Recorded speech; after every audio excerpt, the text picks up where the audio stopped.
Yes, you darling, my girl out of sight, yeah. Says you love me, yes, you darling, mama. Gonna show me tonight, yeah. Hey, she got the way to move me, cherry. She got the way to move me, cherry, baby. Oh, she got the way to move me.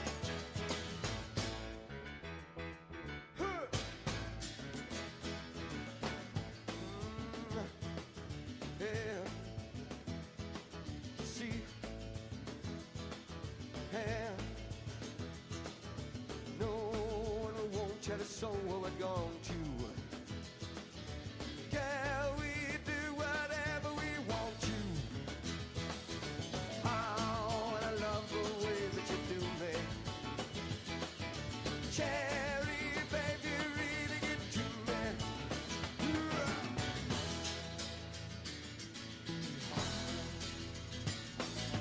Ain't got no right, no, you don't, mama. Ought to be so exciting. Won't need bright light, no, we won't, mama. Don't make her own lightning. Hey, she got the way to move me, cherry. Come on, cherry, baby. Sit.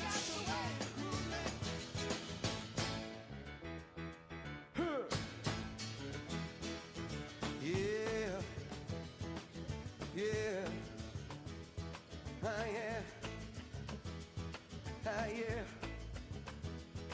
yeah, baby, could be, you never know. Well, let's try. Take it, Alan.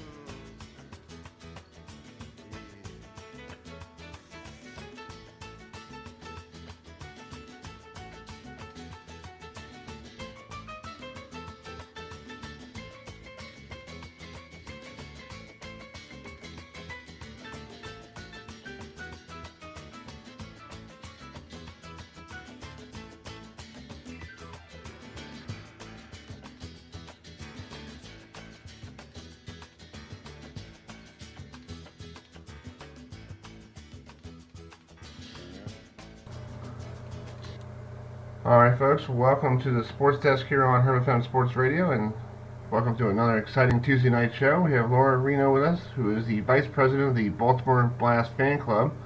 We couldn't get her on last week because we had a full show like this week, so Laura, thanks for joining us. Talk about, last week you guys had a ring ceremony for the championship team from last year, so let's talk about that whole event. Yes, it was at CVP. It was an awesome setup. We were upstairs. All the guys came in and their families. Each player got a beautiful ring. Oh, wow. The layout of the food was good. Didn't have any complaints there. Mm-hmm. The ring ceremony I enjoy it every year, so hoping we're bringing home another championship so we can do another one. Yeah. So speaking of the rings, who funds those rings? Do you guys do it, or do they pay for them, or how do you? No, I believe it's Ed House. Okay. Yeah. Okay. So Ed gets the organization Baltimore Blast does the rings. Okay.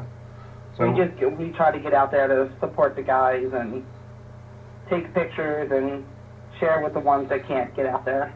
Right. Exactly.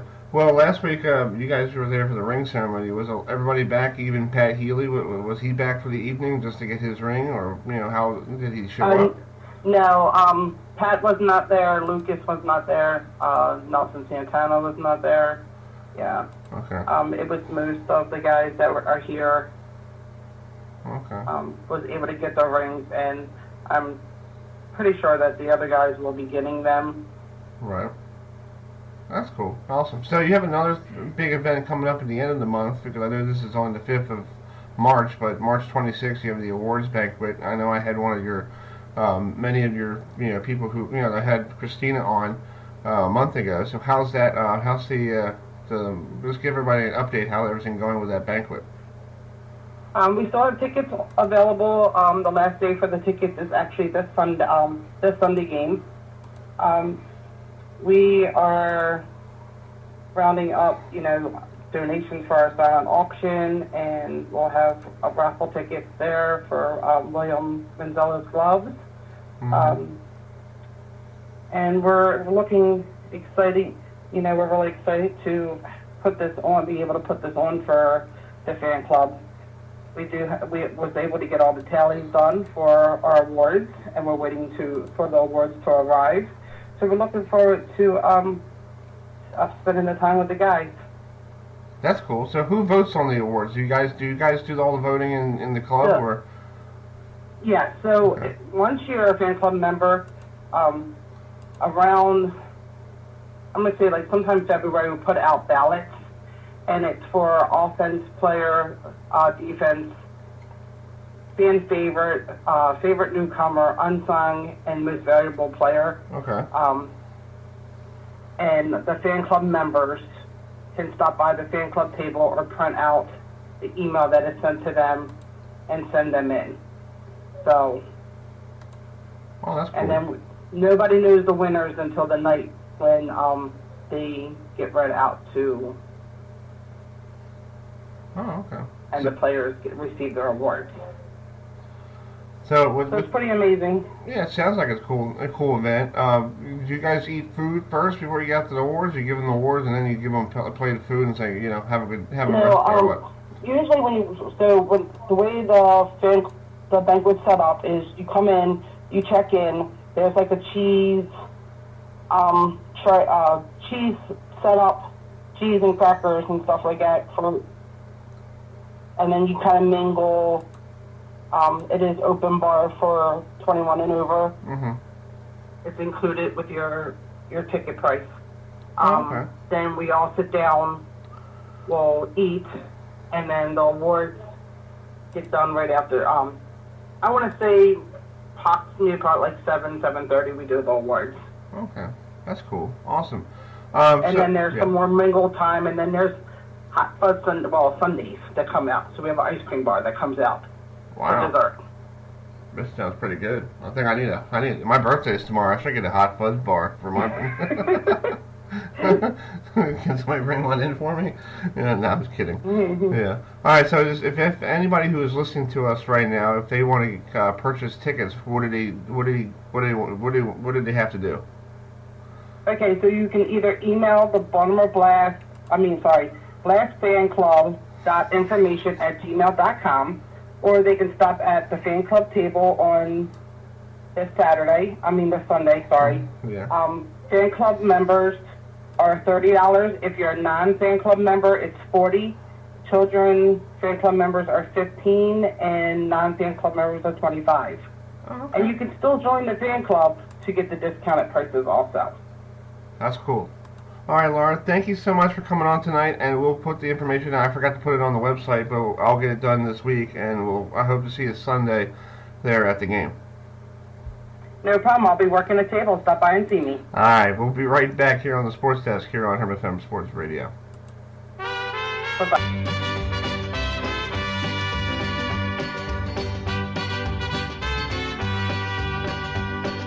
Love is a burning thing, and it makes a fiery ring. Bound by wild desire, I fell into a ring of fire. I fell into a burning ring of fire. I went down, down, down, and the flames went higher. And it burns, burns, burns, the ring of fire, the ring of fire.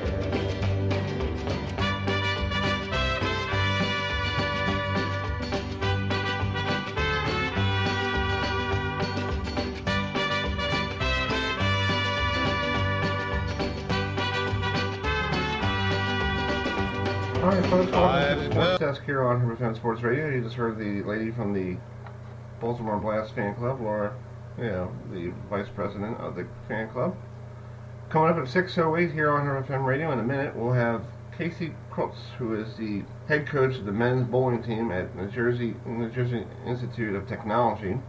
They are bowling in the sectionals this week up there in New Jersey, so we'll join them. We'll talk to the coach in a few minutes. And then coming up at 6:15, we'll have the Stony Brook bowler coach, Derek James, will join us at 6:15. Then we'll get into some college basketball. We have Jeff Woltz, who our good friend of the show, who will join us at 6:20 to talk about Louisville being the second seed in the ACC women's tournament coming up this weekend down in Greensboro. Then we'll turn our page to some baseball. We'll talk to Phil Freeman, who is the news director of the News Journal up in Delaware, who covers the Phillies. We'll talk to him at 6:30. And then at 6:45, we'll have Pete Weber. No, not that Pete Weber who bowls on the Professional Bowlers Tour. The other Pete Weber, who is the play-by-play voice of the Nashville Predators, will join us at 6:45. And then at 7 o'clock, we have a change in the schedule. We've been trying to track down Bob Carpenter all day, but I guess he probably is still on the broadcast, or he hasn't responded to us. But we put this gentleman in his spot. Norm Duke will join us at 7 o'clock. Right here on HerbFM Sports Radio. So we'll be right back with the coach of the New Jersey Institute of Technology, Casey Krutz, in a minute here on HerbFM Radio. See if you can support this one.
All right, folks. Welcome back to the Sports Desk here on HerbFM Sports Radio, and we have Casey Krutz with us, the men's bowling coach at the New Jersey Institute of Technology up there in Newark. You guys are outside of Newark, right?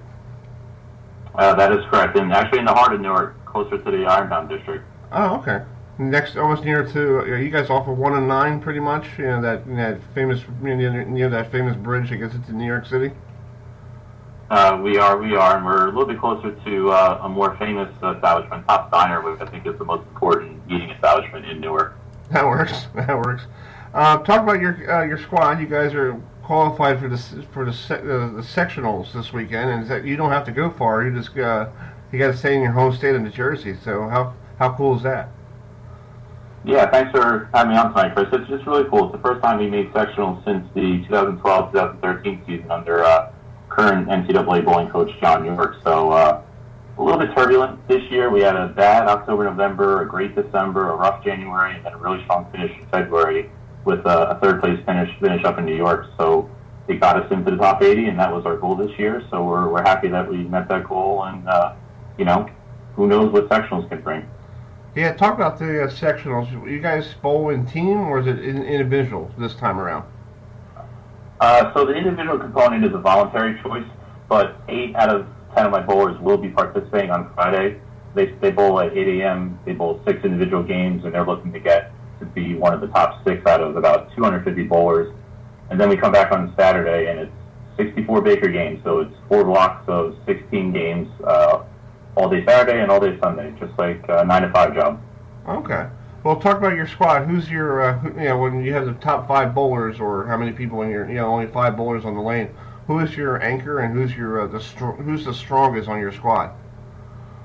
Yeah, right now I have 2 bowlers kind of contending for the top. I have my sophomore Kyle Pulowski, who's a 2017 Dexter All-American, and a freshman, Josh Lipko from Cherry Hill, a two-hander who kind of came out of nowhere. And the funny thing is, I think they treat each other like big brother, little brother. Kyle pushes Josh, Josh pushes Kyle, and I think that camaraderie and competition drives the rest of the team to be better. So, we only have 10 bowlers this year, but we have really good chemistry. So I've interchanged bowlers at times for different tournaments based on the conditions I know, travel conditions, where we're going. But Kyle and Josh are really the two leaders. I have one junior, if you can believe it. I have 10 bowlers, and my eldest statesman is a junior bowler, and he's really strong as well. So we have some good personalities at the top of our team. Oh, that's great. So where do you guys practice there in Newark? You have your own lanes there in the university, or do you have to go down the street? We were one of the few facilities in the nation, I believe, that have their own bowling alley lanes downstairs in the game room. So we have 6 lanes. They're Brunswick GSX. They were refurbished and put in early 2000s, 2002, 2003. Wow. But about 3 years ago, I was able to negotiate with the school, and I got them to purchase a Kegel Icon machine. So we practice on patterns all the time. I put out a house shot once a semester for fun. That's our bread and butter, is being able to practice our fundamentals on the tougher conditions to make us competition ready. Yeah. What type of conditions you guys, I know on TV you see on the tour, they have all these different patterns, all that stuff. Do you guys have similar patterns to what they have on TV? They're similar, but in the last couple of years, a couple of coaches, Gary Sparks and John Danowitz from Kegel, have put together a bank of collegiate bowling patterns. What happens with what you see on TV is that they're meant more for individual competition and less wear and tear. Mm-hmm. Where you have like 4 3 bowlers on a pair bowling 6 games. When you throw 10 college bowlers on that pattern and do it 6 times over, he gets destroyed. So practically in the last couple of years, they've come up with these college patterns. They're called the collegebowling.com patterns.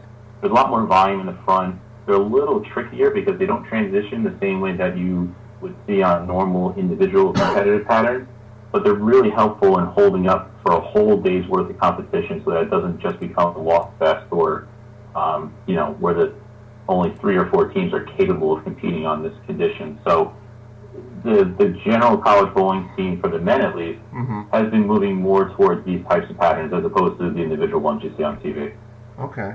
Interesting. Well, Casey, good luck this week. I hope you guys have a great time this week up there in near where you are in New Jersey, and hoping to see some good news and see you guys move on to Ohio. Yeah, me too, Chris. Thank you. Thanks for having me on. You're welcome. We'll be right back with the head coach of Stony Brook's Bowling Club, Derek James, right here on HerbFM Sports Radio.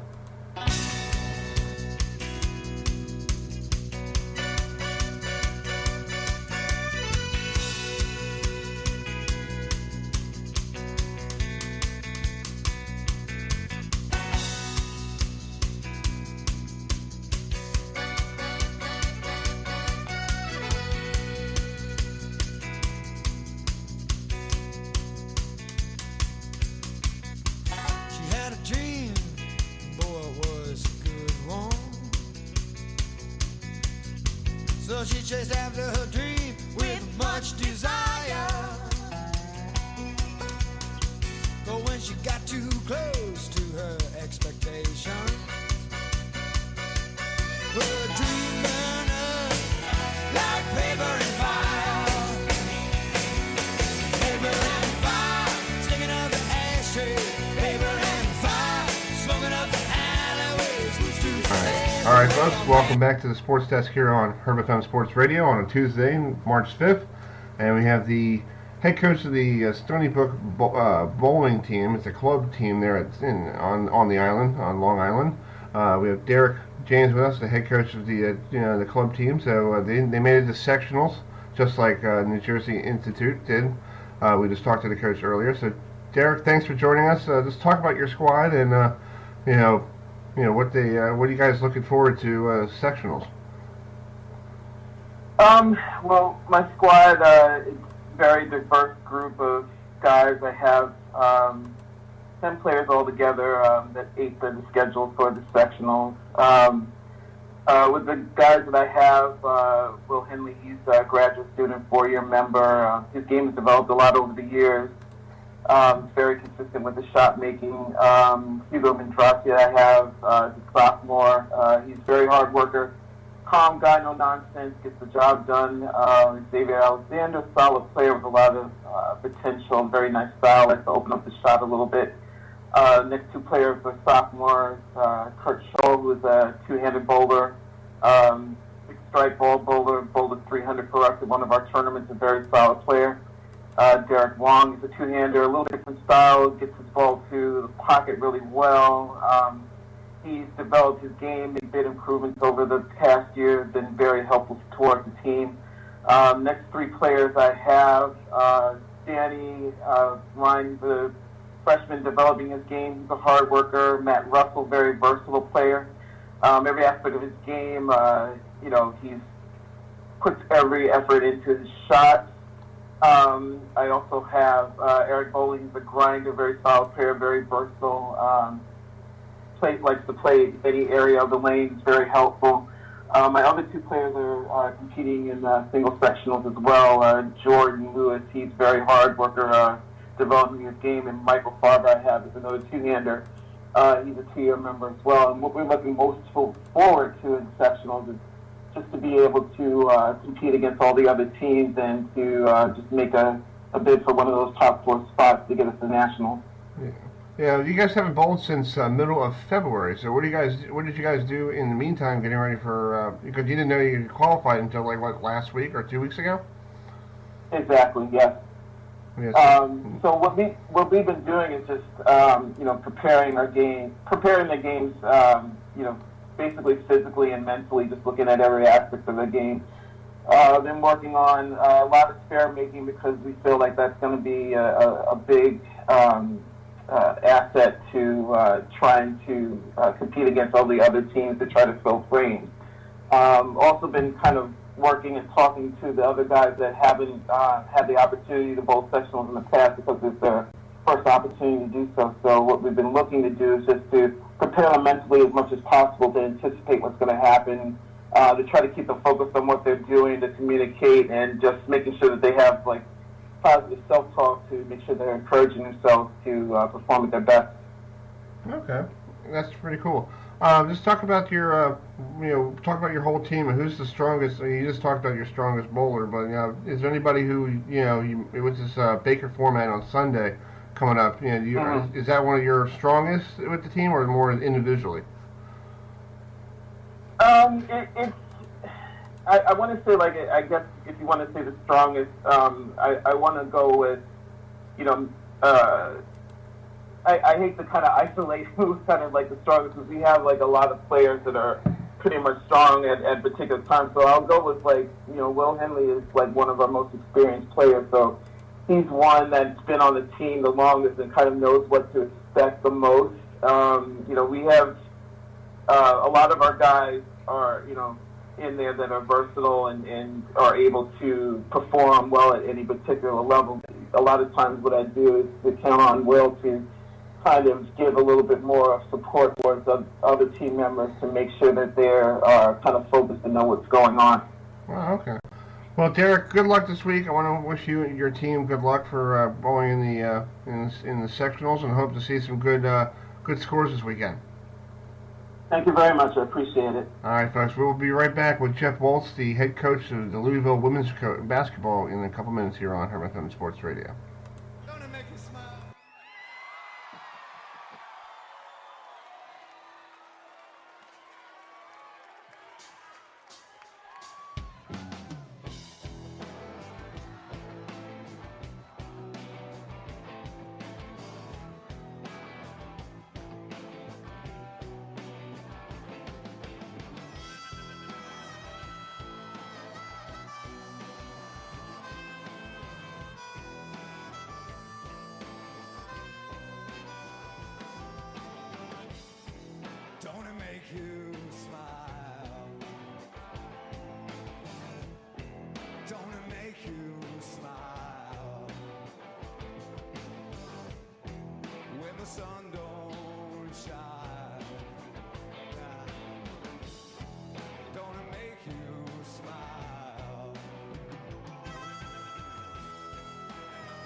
All right, folks, welcome back to the Sports Desk here on HerbFM Sports Radio. And we have our good friend who is a friend of our show since last year, Jeff Holtz, the head coach of the Louisville women's basketball team. They are the second seeded in the ACC women's tournament down at Greensboro. So, Jeff, you got a couple days off to prepare for Friday night. So what do you guys have to do to keep yourself fresh? Well, we gave one full day of rest, of course. It's always nice to be able to give the kids a day to just, take care of schoolwork, take care of whatever they might need to do. And then we got back at it today at practice. Practice went well. It wasn't a very long practice, but intense. We tried to just work on offensive tempo and just try and clean some things up from our end. Since we don't know who we're playing, we can spend 2 full days just focusing on us. Yeah, that's a good point. You don't play till Friday, so you play like at 6 o'clock. So it looks like you probably be playing somebody who is the winner of the sixth game, and that's Clemson, and the winner of the Clemson playing somebody else. So you played Clemson before, right?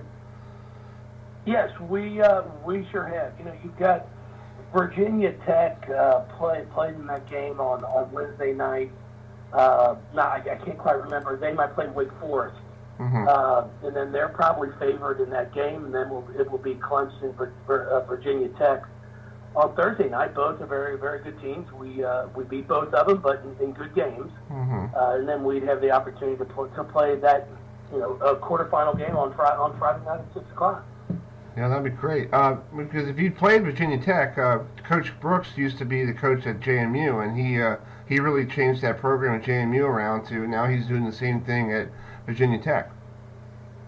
Yes, he sure is. He's a great basketball coach, does wonderful things with his players. He's actually got 2 kids that made all-conference, a first-teamer and a second-teamer, and then a freshman that made the all-freshman team. So they're a good basketball team, and I think they've won 4 of their last 5, so they're playing some good basketball right now. Yeah, so you had some injuries later in the year. Is everybody all healthy, ready to go for this for March Madness, pretty much? Yeah, we sure are. I mean, it's just a matter of some bumps and bruises, but that's part of the game when you're 29 games into it. Mm-hmm. But yes, everybody's in good spirits, and we're excited for a great weekend of basketball. Yeah. So I know last year you guys played Notre Dame and lost by a point, right, in the championship game. Is that something that's still in your back in your mind that you want to get? I don't want to say revenge, but you want to get to that point on Sunday, right? We actually won the thing last year by Oh, okay, you won it. Okay, I'm sorry, I can't remember. It's been a long year. That's okay. We actually won by 2. We actually swept Notre Dame last year. That's what I think was as frustrating for our kids as anything when we let that semifinal game and the Final Four slip away. We had a lot of confidence going into that. Hopefully, what would have been a championship game, but that's what makes sports so exciting, especially March Madness. I mean, anything can happen. Right. So this is the 19th time this tournament's going to be at the Greensboro Coliseum, and this has a lot of history in the ACC because it used to be the men was there for a while. The men's tournament is going back there next year, so it's like a hallowed grounds for basketball. Oh yeah, I mean it's a great event. Greensboro does a wonderful job of supporting women's basketball. We'll have wonderful crowds there, and it's a great place to host our tournament. Mm. Yeah, it looks pretty cool from watching it from afar. So, yeah. So, and this is also the site that could be there for the regional, right? For Greensboro, right? Is the regional? Yeah, Greensboro is a regional site. So, I mean, it's one of those where if we're fortunate enough to possibly get put in that regional, we would have a comfort zone of knowing what the arena is, what's inside of it, how it feels, which would be great. Now you've got to win your first 2 right. In the NCAA tournament to get to that, but that's something that would be in the back of your mind. Yeah. Well, talk about your player Isaiah. I forget the name. Asia. Asia. I don't want to say Isaiah. I don't think Isaiah Thomas here right now for some apparent reason. No, she has had a remarkable year. We had our senior night last Thursday and hit 47 against NC State, a top 10 matchup. Just really, really played lights out. High shooting percentage. She set an ACC record with 11 threes made. So she has had a fantastic year, but it takes a group to be 27-2. The NCAA just had their reveal last night. If the tournament was supposed to go start this week, we would be the second number one choice in the field, and I think you can't do that with just one player. Right. It takes a team. So we're very fortunate. Asia is a special player. She does some wonderful things, but she's got some very, very good teammates to play alongside of her. Yeah. Do you feel like she's going to be a star in the WNBA? Because I think that league needs a lot of stars to keep people to watch basketball during the springtime, right? Sure. Yes. I have no doubt. I think she'll have a wonderful professional career. She can put the ball in the basket. That's one thing we take a lot of pride of here at Louisville is we like to try and score the basketball. We want our fans to be able to come out and enjoy an up and down, fast-paced game offensively, and at the same time, we actually lead the ACC in points allowed per game. I think we're at about 54, 55, wow, while we're scoring 76 or 77 tonight. Jeez. That sounds like what's on the men's side with Virginia's doing with their defense, pretty much. Yeah, so that sounds pretty good. Yeah, that's what it is. We'll try, and I'll say that. Well, Coach Jeff, I know you're a busy man. Thanks so much for taking some time tonight, and I hope to see you this weekend. I'm looking forward to it. I always appreciate the opportunity to be on and safe travels. You too. You have safe travels too, and we'll see you soon.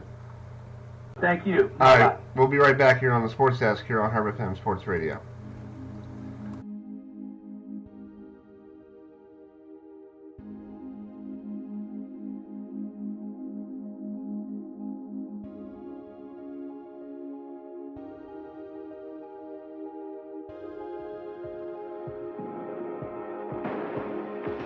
You're the light, you're the night, you're the color of my blood. You're the cure, you're the pain, you're the only thing I wanna touch. Never knew that it could mean so much, so much. You're the fear, I don't care, 'cause I've never been so high. Follow me through the dark, let me take you past the satellites. You can see the world you brought to life, to life. So love me like you do, la la, love me like you do. Love me like you do, la la, love me like you do. Touch me like you do, touch me like you do. What are you waiting for? Fading in, fading out, on the edge of paradise. Every inch of your skin is a holy grail I've gotta find. Only you can set my heart. All right, folks, welcome back to the Sports Desk here on HerbFM Sports Radio. We have Phil Freeman, who is the news director at the News Journal up there in Newark, Delaware, for Delaware, but he covers the Phillies as well. So, Phil, thanks for joining us. Let's talk about having Bryce Harper now, wearing the Phillies colors. Well, it has changed a lot of things here. We're suddenly much more interested in covering the Phillies now. Well, I think a lot of people are still in the post-signing shock, sort of like after the Eagles won the Super Bowl. You couldn't really believe it for a week to 10 days before it sunk in. I think he's supposed to make his debut Saturday down in Clearwater. And I think when you finally see him in the uniform in a game, swinging at pitches and hopefully hitting him, it'll become real. But it's a game changer for the Phillies, and the fans should be pretty hyped. Mm-hmm. Is he getting a lot of slack up there for his comment about winning a championship to D.C. and forgot where he was on Saturday when he did the press conference? No, I saw that and heard that, but I'll tell you that the reaction to his press conference has been overwhelmingly positive. What he said about not wanting to wear number 34 to respect Roy Halladay, and not even wanting to ask Mikhail Franco for his number 7 was classy. He talked about, said all the right things about wanting to play in Philly, and I even thought that when he was talking about Jason Worth, or when somebody asked him about Jason Worth later, Jason Worth was telling him that Philly is the best place to play. The fans are the greatest when you win and the worst when they lose, which I think is the most accurate description of Philadelphia fans I've heard. And Harper said, and so he said, Harper, just make sure you win. And somebody asked him, was it tough for Jason Worth when he went to Washington and didn't produce right away? Did he hear it from the fans? And Harper said he heard it from us. We were booing him in the dugout. So that was pretty funny. Yeah. So he had a good, I thought the press conference was great, you know? Mm-hmm. Yeah, I don't think a lot of Philly fans have heard him speak a lot, you know? But I thought he handled himself well. He did his homework. He knew the history. He knew, you know, he wanted to ride a big boat down Broad Street. He's ready. So. That's great. Well, I think the last time somebody wore number 3 was Dale Murphy, right? Was that a long, long time ago? I guess. I mean. Yeah. I think that's the last time I saw some. Yeah. Yeah. If you look it up, it's probably true. It's also possible some shortstop came up in, you know, for a week in July one year and wore. But yeah, and you know, Dale Murphy's no slouch. He wasn't the Dale Murphy of the Braves when he was on the Phillies, but he definitely had his moments. Yeah. So what is the major, besides having Bryce Harper in the line, is the pitching staff the key for the Phillies to keep in pace in the National League East? I think the key is going to be Gabe Kapler not overusing his bullpen like he did last year. It's just me. I think that their success in the first half was any sign of trouble. He threw people in there, and you saw Dominguez getting 2 and 3 inning outings, and by the end of August, the bullpen seemed tanked to me. Mm-hmm. And I think if you know, with Nola and Arrieta and a couple of the starters, if you can let them, you know, get their arms a little stronger first half of the season, trust them to go a little deeper, then the bullpen can be effective. I mean, you can see, if you watch playoff baseball, you know, rarely are there complete games. You know, those games are won and lost by how good your bullpen is. And I think their bullpen is getting there. They could be the closer, but I don't think they're ready to make like a World Series run yet with that bullpen. Right. Did you feel like Jake Arrieta last year was he? I think it was used too much, because I think by the time, you know, September and, you know, let's say July and August, he was like not pitching like Jake, that everybody knew that he was with the Cubs and pitching those 2 no-hitters. Do you feel like he was a little tired towards the end of the year? Something. I think all year he was inconsistent. He had some really good games, and then he had some games where you thought he was going to control the other team, and he didn't, or he couldn't for more than 3 or 4 innings. He said they have him throwing from a higher arm slot this year, that he was dropping his arm or something. I know baseball. I don't know it well enough to tell you that that's going to make a difference. But he seems better. He's this off season, he knew where he was pitching. He wasn't worrying about a contract. I don't know if he'll ever be the 2.0 ERA Jake Arrieta from 3 or 4 years ago, but he's a good 2 or 3 pitcher on a really good team. And if, you know, Nola pitches like he did last year, if Veta keeps getting better, you know, they've got a pretty good start. I still think either in a week or so or at the trade deadline they're going to make a deal for a pitcher, at least to get him through this season, a starting pitcher. That's true. Well, Phil, thanks for joining us tonight here on the show, and good luck and enjoy the rest of spring training. And hopefully the season of baseball is starting at the end of March, so hopefully we'll get warm out. Yeah. Well, thanks for having me. Have a good night. You too. We'll be right back here on the Sports Desk here on HerbFM Sports Radio.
Alright folks, welcome back to the Sports Desk here on HerbFM Sports Radio, and that was Phil Freeman, who writes for the News Journal up there in Newark, Delaware.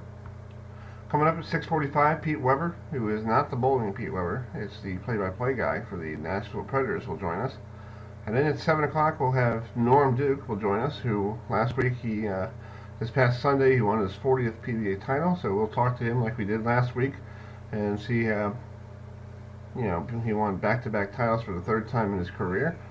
And then at 7:08, Emma Harsky, who is a junior from Timonium, Maryland, who went to Delaney, who is playing lacrosse down in Shenandoah University down there in Winchester, Virginia. And then we'll talk to the Baltimore Blast goalie. I'm trying to get his name up here.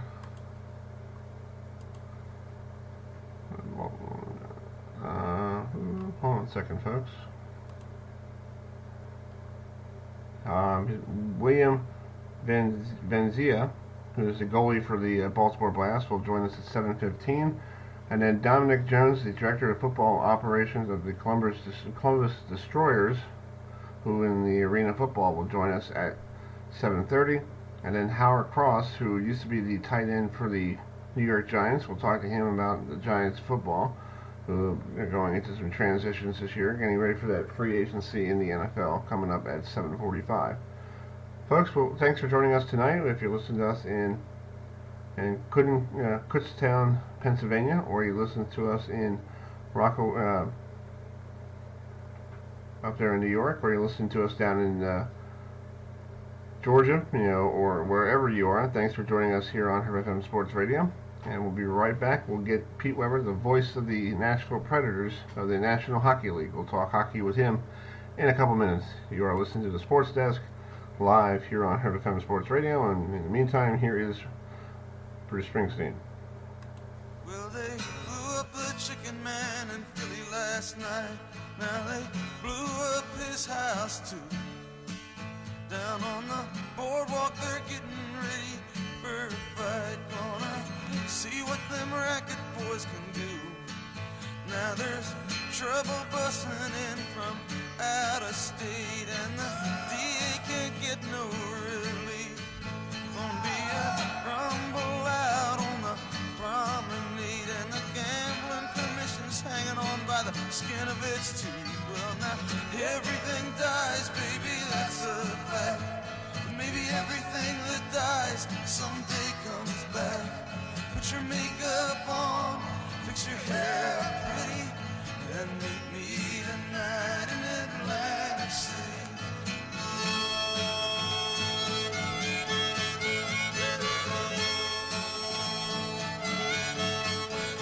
Well, I got a job and tried to put my money away, but I got debts that no honest man can pay. So I drew what I had from the Central Trust, and I bought us 2 tickets on that Coast City bus. Now, baby, everything dies, honey, that's a fact.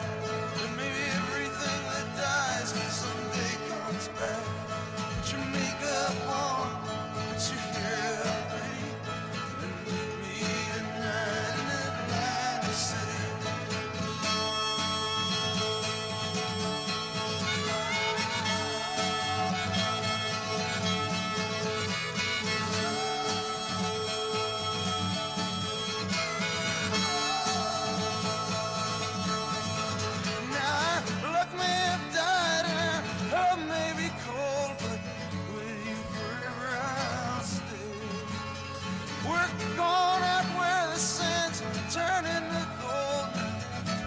Stockings, baby, 'cause the night's getting cold, and maybe everything dies, baby, that's a fact. But maybe everything that dies someday comes back.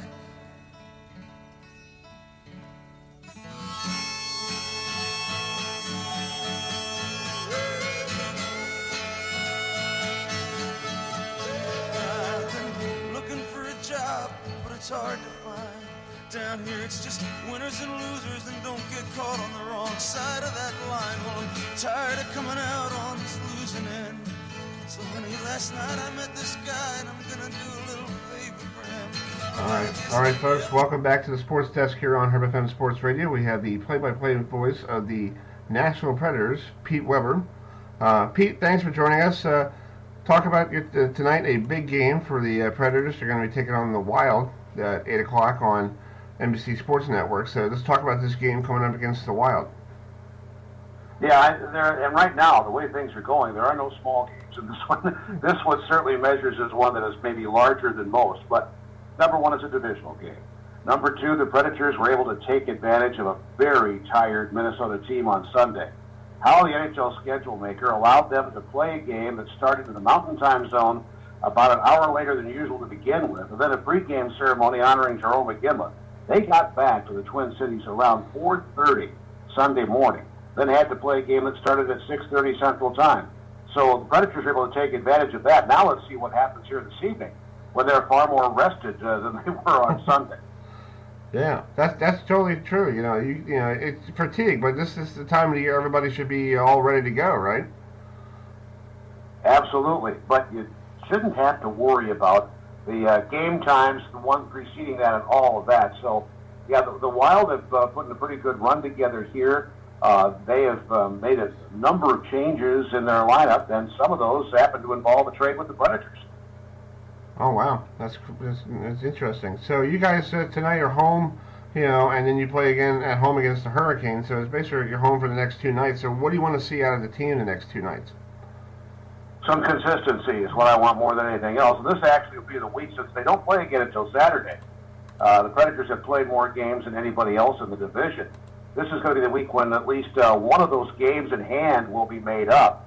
So come Saturday night, after the game here against Carolina, unless they're wearing their old Hartford Whalers jerseys again, as they're doing tonight in Boston, we'll see how they stack up against the rest of the conference and certainly within the division. But I think that they have had, since a great 13-3 start to the year, they've had 500ism have crept into their game, and they want to get to the point where they can string together some victories, and this would be a good place to start with that tonight. Yeah. Well, let's talk about the Predators. You guys a couple of years ago made it to the Stanley Cup Finals. Do you feel like it's they're still trying to get back to where they were after when they got swept from the Penguins? Without question, and they lost the first two in Pittsburgh, then won the next two here, and then they had to watch the Stanley Cup get awarded here in game number 6. Everybody wants to get back to that stage, and everybody realizes as well that's not an easy thing to accomplish at all. So I want to see how they go ahead and get themselves into that groove they were in. When they made it to the Cup final, they were the last team to make the playoffs in the Western Conference. They were an 8th seed that knocked off the number 1 seed Chicago Blackhawks, then took care of the St. Louis Blues, and then a series that really took a lot out of them that went against the Anaheim Ducks and beat them in 6 before going on for the 6-game Stanley Cup final. So this is a team now that learned a lot from that point in time. A few youngsters have been sprinkled in, but one of the big problems the Predators had in that final series with Pittsburgh, Ryan Johansson had been injured in the series against the Anaheim Ducks and wasn't able to play. So depth is always going to be a very big thing this time of year. And plus, you also have to have a good minor league system as well with Milwaukee. So if you need some players, you could go right in there and keep everything rolling. Exactly. And the people they plugged in that 2017 season, it was amazing. I believe 19 different players scored goals during the course of those Stanley Cup playoffs. So guys stepped up when they needed it. The game after Ryan Johansson was knocked out of the rest of the playoffs, Colton Sissons came on, and he got a hat trick in one of the games against Anaheim. So it's nice to have people ready. It's also nice when they really can just more than step up and absolutely perform even beyond your expectations. Yeah. Well, talk about the crowds there in Nashville. Are they more a hockey type of crowd during the? I know they have the Titans down there for football, but you guys are in the same area, right? And that they built the same complex. Just across the river. Right. Just across the river. So it's not quite like Philadelphia, just across the street, but it is very close. And the team has been more than 100 consecutive sellouts here. So that even goes back to the year of the Stanley Cup final trip. And it's a fun time, a great experience in here. And for the most part, I'd have to say the fans are having a tremendous time. Mm-hmm. Yeah, you've been there since the day one, since the team was there in 1998. Do you still remember the growing pains for watching this team grow? Well, and growing pains of getting teams going in the South. How about did not play a preseason game at home? They wanted the first game in this building to be the first game that counted in the standings. So we went to places like Huntsville, Alabama to open up against the Florida Panthers, where I had to stand up to see the ice, sit down to see the scoreboard. We were in Biloxi, Mississippi. We were in Pensacola, Florida. We even played the first professional hockey game in Little Rock, Arkansas. The next year, Little Rock had two different teams in two different minor leagues. But we were in an old rodeo barn where they had installed the ice. And the whole deal was the Dallas Stars were coming to town. They would be the Stanley Cup champions when that season was over. And fans were going to get a chance to win a team autographed Dallas Stars hockey stick by winning a paper airplane throwing contest at game's end. However, the Predators messed that up by scoring a goal, Sergei Krivokrasov, in the last 45 seconds or so. So when the clock ran down to 0-0 at the end of the third period, the fans thought, well, now it's time to get going. And so the ice was just flooded with paper airplanes. The people would sign their names on them to determine the winner. They forgot the idea of announcing to the fans that should the game be tied, there'd be a chance of an overtime period, but they weren't able to play the overtime period because of that. So those were just an example of what it was like getting things to go, not just in Nashville, but throughout the South. Yeah. Well, Pete, thanks for joining us tonight. I know you have to get ready for your broadcast in an hour or so, so thank you so much, and good luck with the radio call tonight against the Wild. You're most welcome. Good luck with your show. We appreciate it. Thank you so much. We'll be right back with the interview with Norm Duke right here on HerbFM Sports Radio.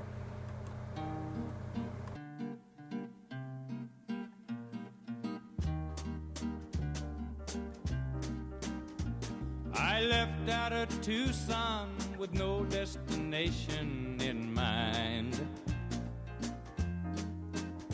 I was running from trouble and a jail term the judge had in mind.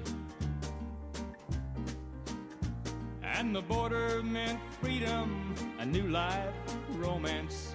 And that's why I thought I should go and start my life over on the seashores of old Mexico.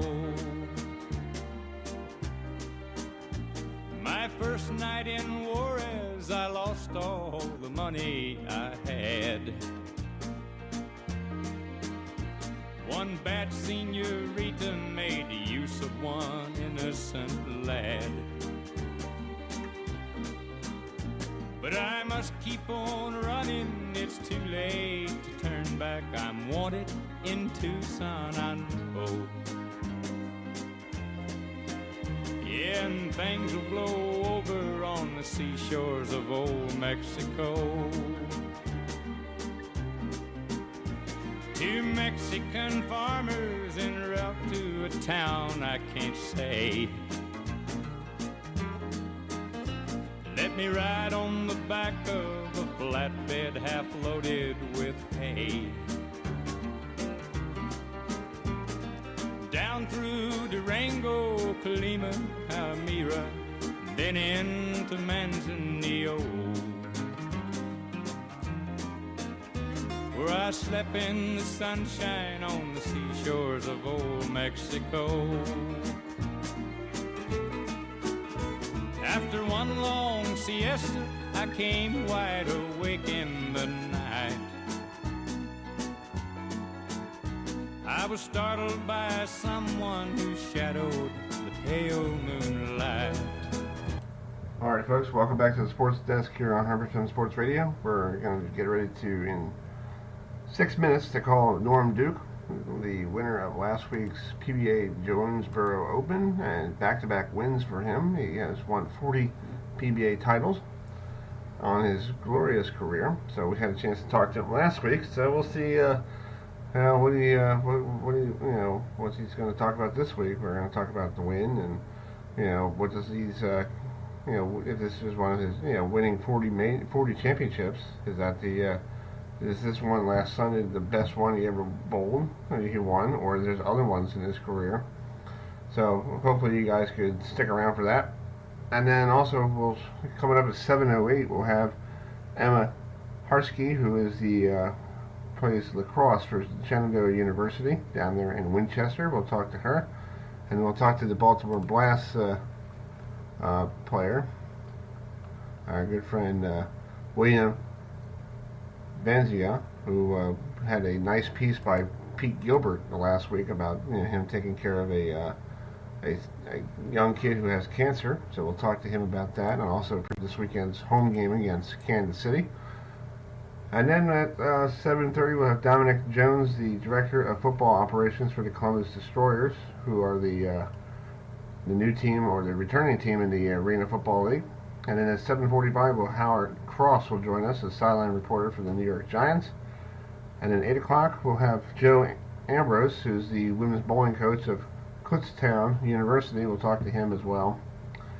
And at 8:08, we'll have Robert Sigankala from Molly College up there in New York. That's actually in Rockville Center, New York. And then around 8:15, we'll have Tracy Ham, the former Baltimore Stallion CFL Hall of Famer, hopefully will be joining us at 8:15. So we're going to take a break here, and when we come back, we'll get Norm Duke here on the show. Thanks for tuning us in here on HerbFM Sports Radio. I'm Chris Idell, and we'll be right back with Norm Duke right here on HerbFM Radio. Don't it make you smile?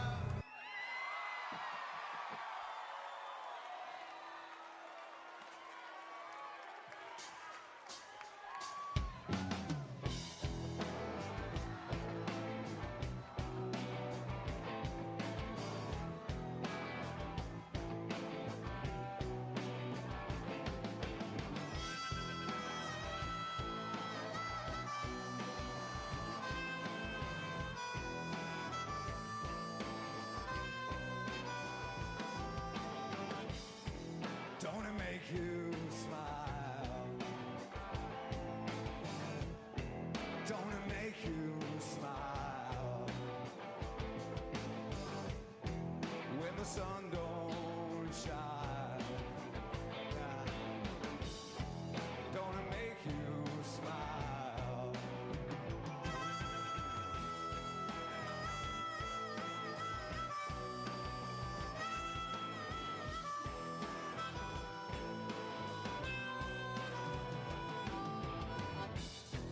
Don't it make you smile? Don't it make you smile? When the sun don't shine, it don't shine at all. Yeah. Don't it make you smile? I miss you already. I miss you always, always. I miss you already. I miss you always. This is how I feel.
All right, folks, welcome back to the Sports Desk here on HerbFM Sports Radio, and we have this gentleman who It's been a talk of the bowling world the last 2 weeks. First winning the Indianapolis Open a couple weeks ago, and last Sunday winning the Jonesboro Open for his 40th PBA title. So Norm Duke with us. Norm, thanks for joining us tonight. Just talk about this other win. You're on this roll ever since you did that article in that Flow Bowling thing. Well, first of all, thanks for having me. And yeah, that was like filmed, I don't know, almost a month ago. So it was just kind of good timing that they threw it up finally, and it looked like I was calling my shots. No. That was just... they asked me, did I think I was going to win again? I said, well, I have to think that I'm going to win again. Otherwise, why make the trip? To cash? No. That's not how we do it. Right. In fact, when I don't think I can win again, I'm going to see you later. But until then, I'm going to keep trying hard. Exactly. So just talk about the lanes on Sunday. It was two different oil patterns, and your opponent in the championship match was struggling on the right lane. What did you do to not run into that same problem?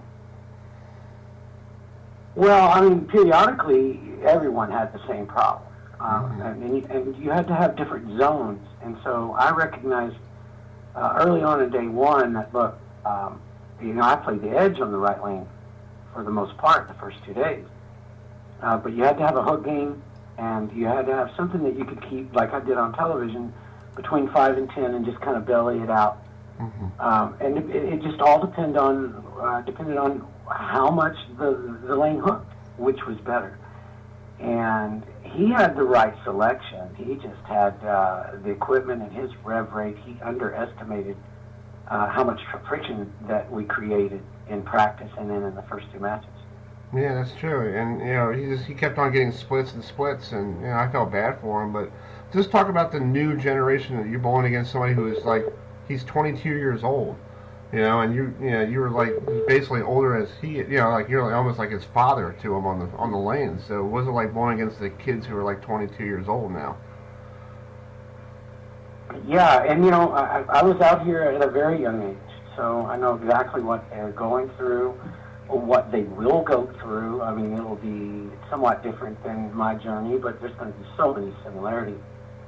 And, partially what Anthony ran into on television, he's going to get the knack of that. You've got the lights, the breakdown is much quicker. They are such high rev players. They use big bowling balls, and they tear up conditions. So they have to, the rate of movement, like he bowled a 240 the game before and then lost a lane. He'll figure that out. And over time, my goodness, there's just so many of the guys that are going to put up stellar careers, like Marshall Kent, E.J. Tackett, Simonson, Svensson, Boutros. All of those guys are just going to have stellar careers, and I didn't even mention Belmont. Right, exactly. Belmont. So you're in the same group as Earl Anthony and Walter A. Williams Jr. winning 40 PBA titles. What's it like being part of that exclusive 40 club? Well, of course, I'm elated, and it's a milestone, no doubt about it. But I recognize two things. One, Walter Ray still has a Hall of Fame career ahead of mine. So I'm only in his class when it comes to 40, but he's got 47. And so the respect that I have for that, first of all, is incredible. And then Earl, well, his 43 came in about 16 years. I've been out here for almost 4 decades. So it's not, for me to put myself in his class, no thank you. I did, I've weathered a lot of storms, and I don't enjoy many slumps, so longevity has been, kind of a knack of mine now. So I'm elated, I'm honored, no doubt about it, but I still know where I stand. You gotta know where you stand. Yeah. Well, without all the titles, you won 40 titles. Is it the one that you like out of the 40 of them? Is like you always going to remember where you won that title, or is it just every week just another title, or you have like one of your favorites on that mantelpiece? Well, yeah, I do. I absolutely have some favorites, and I honestly I've had some that I just completely forgot about. I was once watching watching television in Detroit, waiting on our round. We were delayed about an hour and 15 minutes, and Brian Voss and I were watching television, and there we were on one of these old replays. And Doug Kent was behind me, and I looked around and said something like, "Who won?" And he said, "Well, you know who won. You won this. You beat me." Well, we were watching match one, and I didn't even remember the event, honestly. Yeah. There are those, but for the most part, God, there's 5 or 6 that stand out. You know, the 3 majors in a row is something I'll never forget in my entire life. Right. But there are others that just have their own little knack, like when Simonelli and I had the comment, "How many?" That was just one of those times when my mom was in the crowd, and it was just precious to me. Yeah, exactly. There will be those.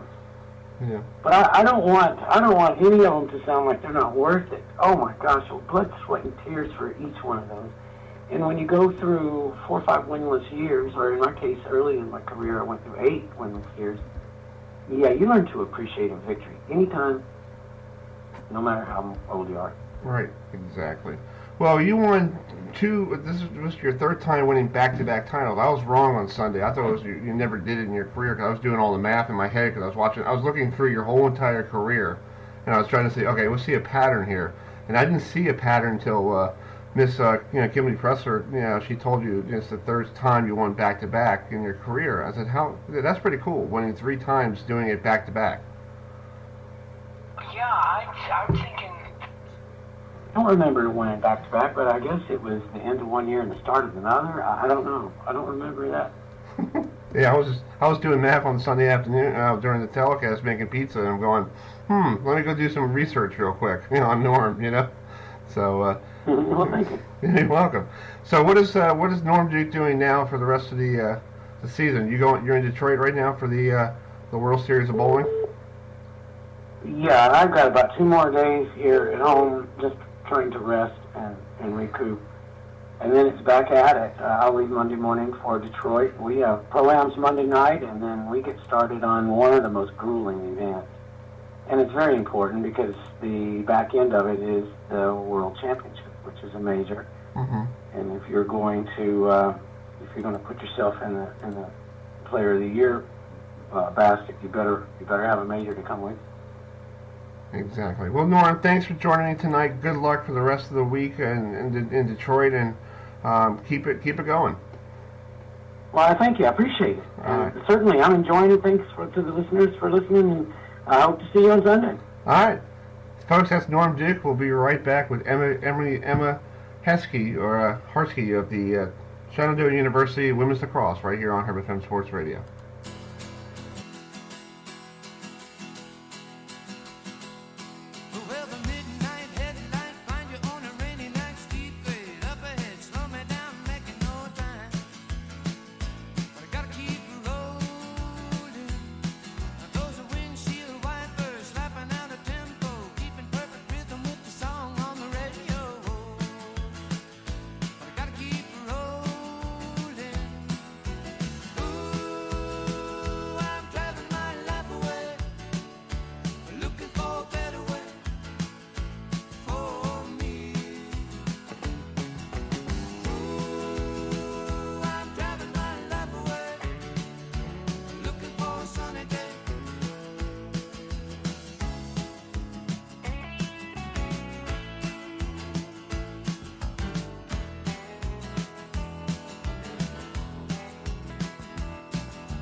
All right, folks, welcome back to the Sports Desk. We just had Norm Duke with us. We have Emma Harsky with us, who is a junior who plays lacrosse down there in Shenandoah University, right there in Winchester, Virginia. So, Emma, thanks for joining us. Talk about your season so far. I know the season just got on the way in February. So, how's the Hornets doing? We're feeling good. Well, we're tied up right now with a 2-2 record. We have a couple games coming up. We have a tough game tomorrow against Widener at 3:30, and we're ready to get rolling. Our ODAC play doesn't start until the end of March, but we're excited to keep the winning going. That's great. So you played lacrosse. You're from Timonium, Maryland. So you went to Delaney High School. What was it like? Did you play lacrosse at Delaney? I did my senior year. Okay. So what was it like playing? What was it like playing there? I was a lot of fun. Chrissy Carreau was my head coach, and she was very encouraging and really pushed me to keep playing lacrosse. My teammates were incredible. I've never been so close with a group of girls. A lot of them kept playing. A lot of them play Division I lacrosse now, and they always push me to be better every day. Exactly. So Emma, I was looking at your bio. You were majoring in exercise science. Is that another way of what is exercise science? Because I was trying to find out what that major is.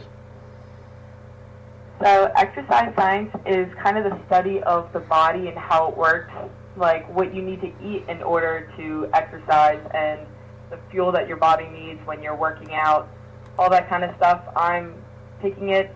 It's my major, but I'm hoping to go on to physical therapy school once I graduate. Oh, okay, cool. So just talk about why Shenandoah University. Did you get a lot of offers for colleges, or what brought you down to Shenandoah University in Winchester, Virginia? I mean, I gotten some offers, but I came to Shenandoah. Lindsay Lutz, our head coach here, she sent me a couple letters. She had emailed me, and I came down and visited, and I loved it. And I kept coming back, and I loved it more and more every time.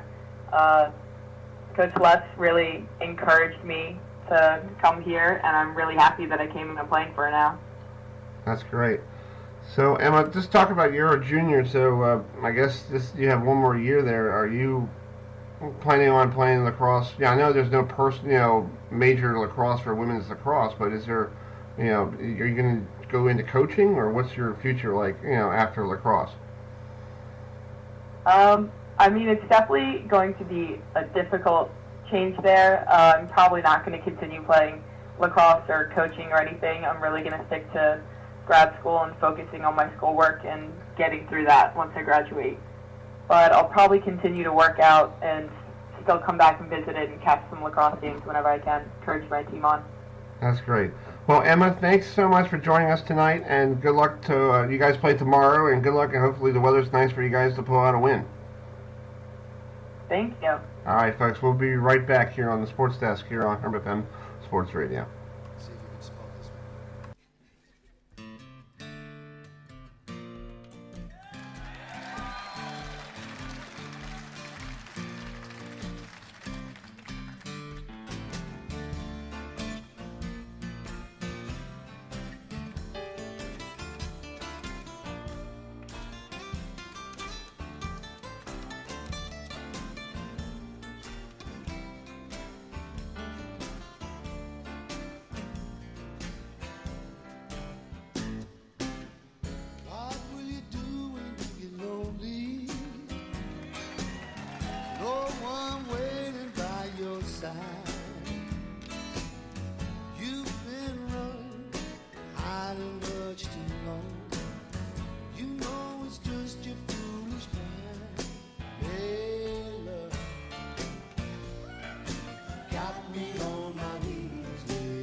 All right, folks, welcome back to the Sports Desk here on HerbFM Sports Radio. And we have a special interview with the goalie for the Baltimore Blast, Will Vanetta, with us.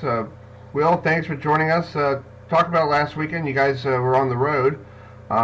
Big win. Now you guys got to come home and play against Kansas City. So what's the mood like for you guys around practice this week? Yeah, thanks for having me. It's a pleasure to speak with you. Last week we had a road trip to Canada. We played Mississauga in Mississauga.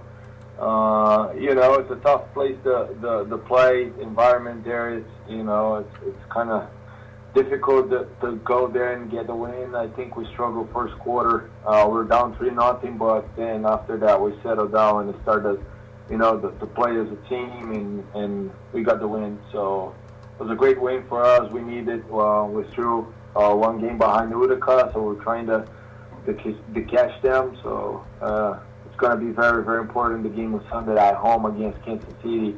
It's a very experienced team, such a good players on the other side. So we need to be very focused this week.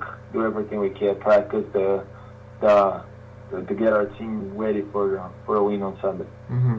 Well, the reason I have you on the air tonight is you did a story last week with the local broadcaster Pete Gilbert. Yeah, you do something cool in the community. You help out a young boy who has cancer, and you become his buddy. How did you get involved with that? Well, first of all, I want to say that I donate a lot of my time to help some different charities here in Baltimore. So I think, it's just a part of me that want to help other people. So many people know that side of me. So how that happened was pretty much in the same day, people started to blow my phone through Facebook, people that I don't know, or a marketing person from the Blast said that she got many requests. So people asking me to send this little kid a video because he was a Blast fan. Mm-hmm. And I said, no, I wanna do more. I don't think it's only a video will express what I want to do. So then I reached out to the family, and then I went there to visit him in PA one day, and everything started there. I was very, very welcome at their house, and we became friends. I became friends with the family, and then I asked it, the situation, because unfortunately he had bone cancer and also had to amputate his leg. So I was asking if they had the insurance covered a prosthetic leg, and they said barely. So then I came up with an idea to start a fundraiser to help them get some money to cover those expenses. And that's where everything started. And at the end of the day, I helped her best friend and so many more people in that small community in PA. Mm-hmm. They put so much effort on this to make it happen. I was just one more person behind the scenes trying to collect items for the auction. But the reality is people out there really got engaged to help, and it was probably the best day I was part of. It was just an incredible day. Right, exactly. Yeah, it was a nice. You spent time with Pete Gilbert. What type of broadcaster is he? I think he's a very nice guy, and it's cool that did he follow you around for the whole day, or how did that all work out?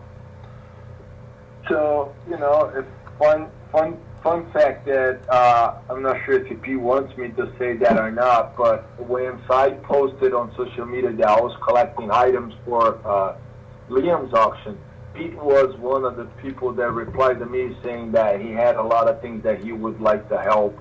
So I met him to collect the items from him to help the family. So that's fun fact. He's such a good guy.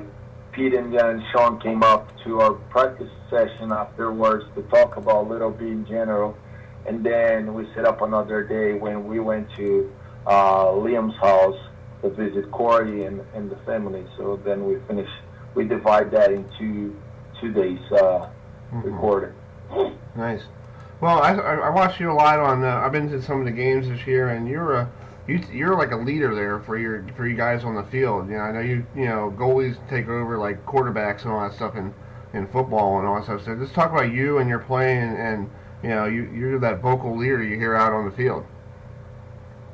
Yeah, well, that's part of my job, like you said, once you goalie, you have to take that responsibility to be the leader of the team, the vocal guy.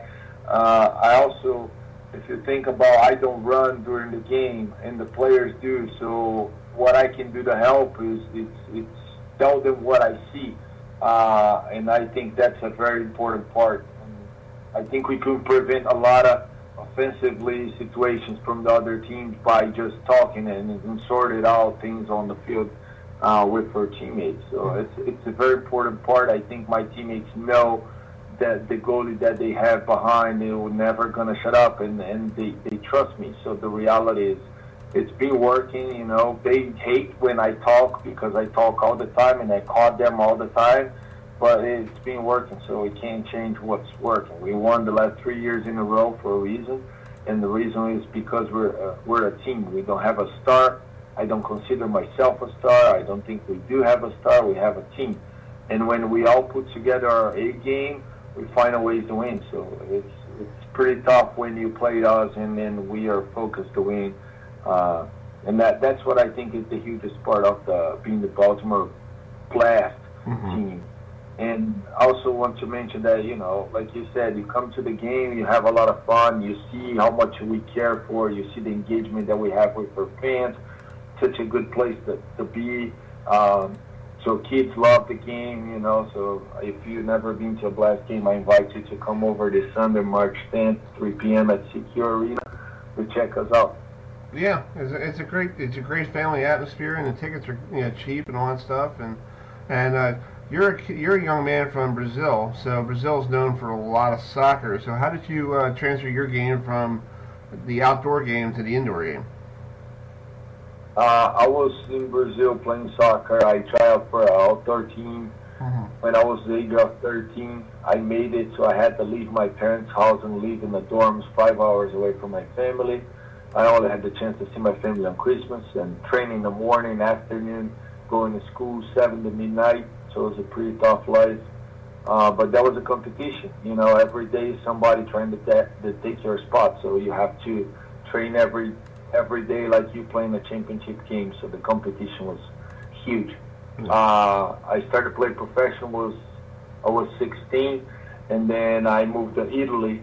I played in Italy for 6 years, and then I tore my ACL 2 times. So then I started playing indoor in Italy, futsal. So then I played a 7-7 for Italian national team World Cup 2011. That's where our coach watched that game and reached out to me. Okay. So Will, real quick before I let you go, can anybody still donate stuff to you to help that child out who needs stuff, or can they still? How can they get in touch with you if there's stuff that they like to give to the child? Well, we already finished that fundraiser, and I have many other opportunities. If people just want to help in any way, just reach out to me through Facebook, William Vanzella, or Instagram. My Instagram is Vanzella0, my number, and then we can talk. If you also have a charity that you want to get me involved in somehow, please reach out to me. Like I said, I'm pretty busy, but all the time I have, I try to donate the help. Any kind of charities. I work with different charities here in Baltimore, and I just, I think as a professional athlete, it's also my role to help the community. So if you have anything, please reach out to me. Yeah. Well, Will, thanks so much for joining us tonight, and good luck, and I hope to see you Sunday, and keep up the good work, my friend. All right, thank you guys. You guys have a good night. All right, folks. We'll be right back with Dominic Jones, the Director of Football Operations for the Columbus Destroyers, right here on HerbFM Sports Radio.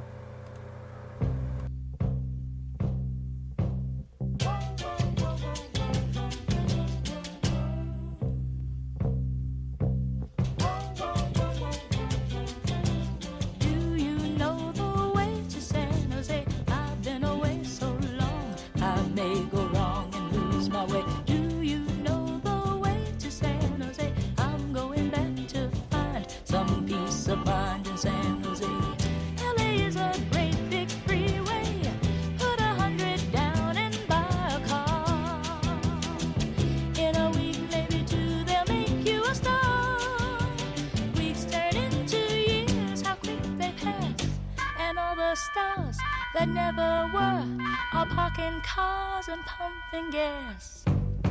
You can really breathe in San Jose. They've got a lot of space. There'll be a place where I can stay. I was born and raised in San Jose. I'm going back to find some peace of mind in San Jose.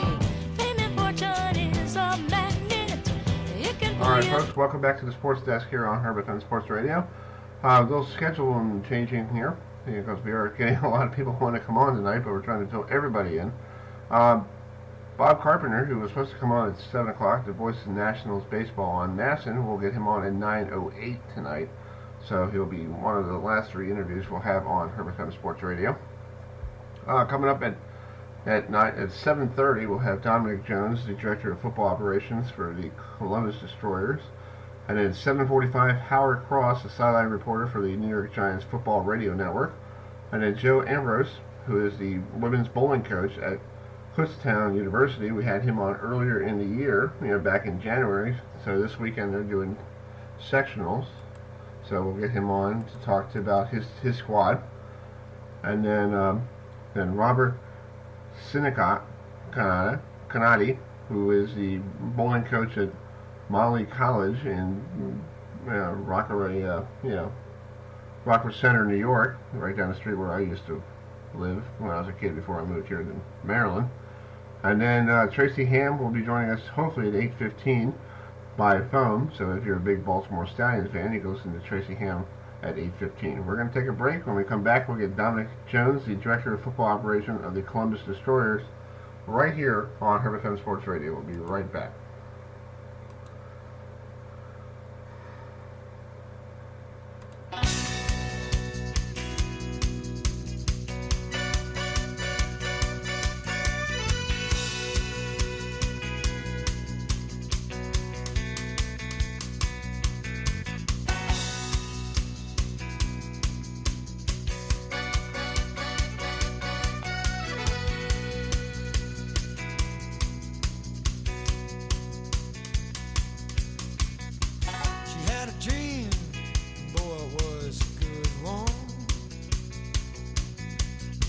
So she chased after her dream with much desire. But when she got too close to her expectation, her dream burned up like paper and fire. Paper and fire, sticking up the ashtray. Paper and fire, smoking up the alleyways. Who's to say the way a man should spend his day? Smolder like paper and fire. He wanted love with no involvement, so he chased the wind. That's all a city life required. And the days of vanity went on forever. And he saw his days burn up like paper and fire.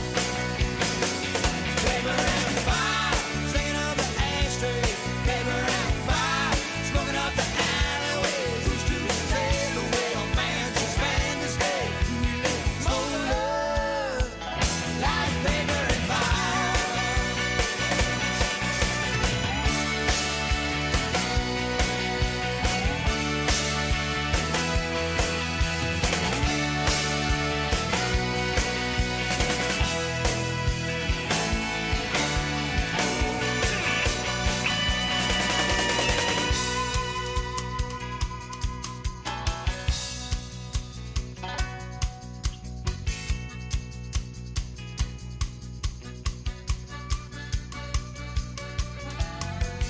There's a good life right across the screen here,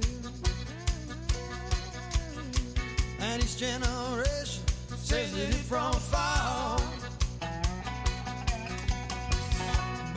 All right, folks. Welcome back to the Sports Desk here on HerbFM Sports Radio, and it's 7:30, and we have Dominic Jones, who's the Director of Football Operations for the Columbus Destroyers, who are back in the Arena Football League after a couple years after they folded in 2008. So Dominic, thanks for joining us. You are a busy man the last couple of days. Free agency started.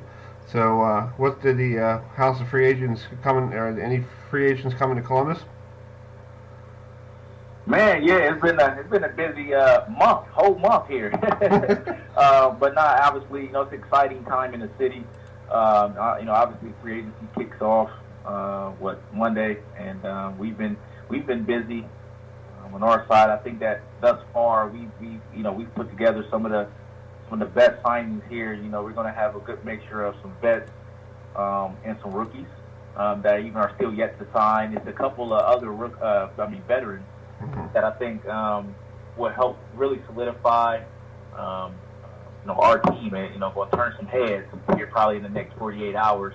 We'll have a couple of all-arena guys probably commit to us. I feel really strongly about those commits. Yeah. So what is you and Coach Matthew and you, what are you guys looking for the offense and the defense? Yeah, first of all, we just want tough guys. We really just want tough guys. And when I say tough guys, I mean mentally, probably more than physically. Guys that who can accept coaching. Listen, I played the game.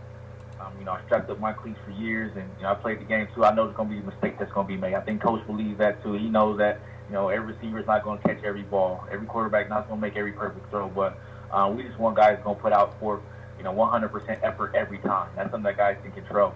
Their attitudes. How they deal with their teammates, what they're doing in the locker room, how they practice. These are things that we just want to make sure we're doing it the right way, the destroyer way, is what we're trying to create that culture. And so, outside of that, I think we're looking for a good mixture of veterans, and honestly, we're looking for that next, that young star in the league. I think that we have a fiduciary responsibility to make sure that we're doing our due diligence, to find those guys, or whether that be through tryouts or watching film or paying attention to what's happening to, in the NFL draft, who doesn't get drafted. There's a ton of good football players out there, but, the NFL only has so many jobs. Canada only has so many jobs. AAF even, So here we are, we have to put ourselves out there and really seek and find the talent and not rely on guys that's just been in the league doing it for a long time. So how do you guys, you're the director of football operations, do you go to all these pro days coming up for all these colleges, like, the people just got done with the combine with the NFL? Do you do that stuff, or you do something similar to that? Yeah. So ordinarily I would, and I think, but just with the circumstances that present themselves, kind of had me, I kind of had to be boots on ground in the city just to make sure that we get everything that we need to get done leading up to a season that's fastly approaching. I think we're just almost less than 30 days away, or just 30 days away from the start of training camp. So there's still some T's that need to be crossed and I's that need to be dotted. And so, every day is precious for us right now leading up to camp. So, but ordinarily, yes, I will be, going and, helping scout some of these guys and, kind of assisting and coach wherever he needs. Obviously coaches on the West Coast. He's from, we're staying in Utah at the current time, and I'm out here in the Midwest. So, we kind of like the tag team right now. Well, talk about you in the beginning. You talked about the vibe of the city of Columbus. What's the what do you feel like having the are they all excited about having arena football back? Listen, hey, I told one of my buddies. So 2004, I was a junior in high school, and I went to my first Destroyers game.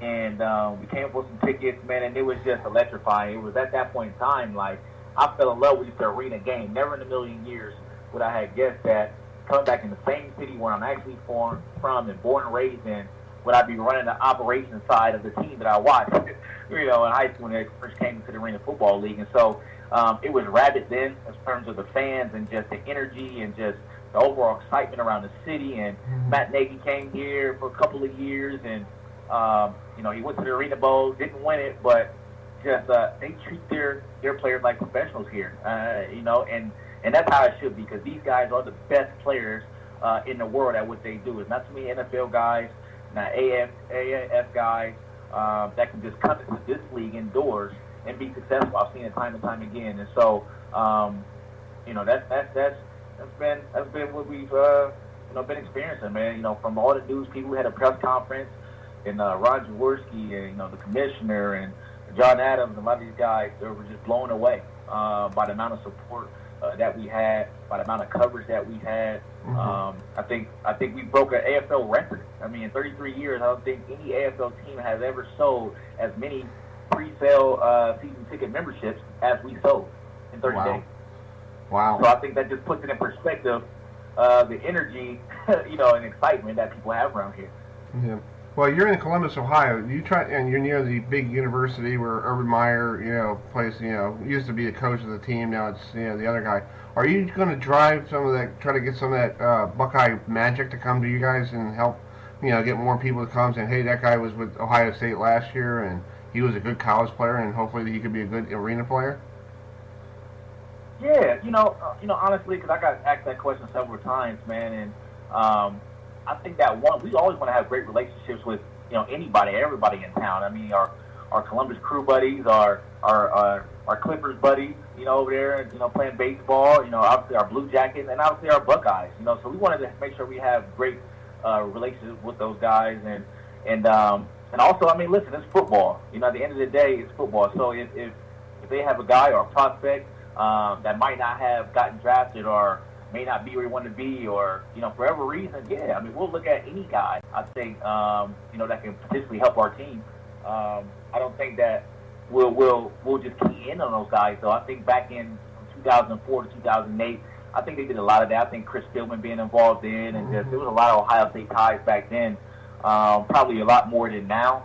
But I would say that, again, we're not totally just keying in on those guys. But we also want to develop a relationship with them guys as well. So if there are potential players or any situations where, guys can help out, different areas to support the team, we want to make sure that we embrace that. Yeah. I know they had a team in Cleveland a couple of years ago, and they kind of right now they don't know where they're playing in a couple of years. You guys going to start a rivalry with those guys? Oh, man, we would love to. If anybody knows anything about the I-4 rivalry, that was picked up down there, between Orlando and Tampa. Mm-hmm. Man, that was a great rivalry down there in Florida. And so I think that any time that you can get, a rivalry that's this close, it best benefits the entire league. One, fans can travel to the games easier. That means obviously ticket sales, and that means revenue is, being generated. It's the atmosphere. The atmosphere that's created in arena football, when fans are showing up and enjoying themselves, it's like no other. The fans are right up on you. It's like no other. It's a family-friendly game. It's like no other in professional sports. So yeah, I think that definitely will be a rivalry if those guys come back. We hope they do come back, because that Cleveland franchise, I played for them. I've coached with them. I was football operations director for them, and so I definitely hope they come back. Great franchise. That's great. Well, Dominic, I know you're a busy man. Thank you so much for taking some time out, and good luck with the with all the free agency you're doing. And I hope to talk to you a little more before the start of training camp. Thanks. I really appreciate it. Anytime, man. Appreciate it. All right, we'll be right back here with Howard Cross, the sideline reporter for the New York Giants, right here on HerbFM Radio. If you change your mind, take a chance. I'm the first in line. Honey, I'm still free. Take a chance on me. If you need me, let me know. Gonna be around. If you got no place to go when you're feeling down. If you're all alone, when the pretty birds have flown, honey, I'm still free. Take a chance on me. Gonna do my very best, and it ain't no lie. If you put me to the test, if you let me try, take a chance on me. That's all I ask of you, honey. Take a chance on me. We can go dancing, we can go walking, as long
Alright folks, welcome back to the Sports Desk here on HerbFM Sports Radio.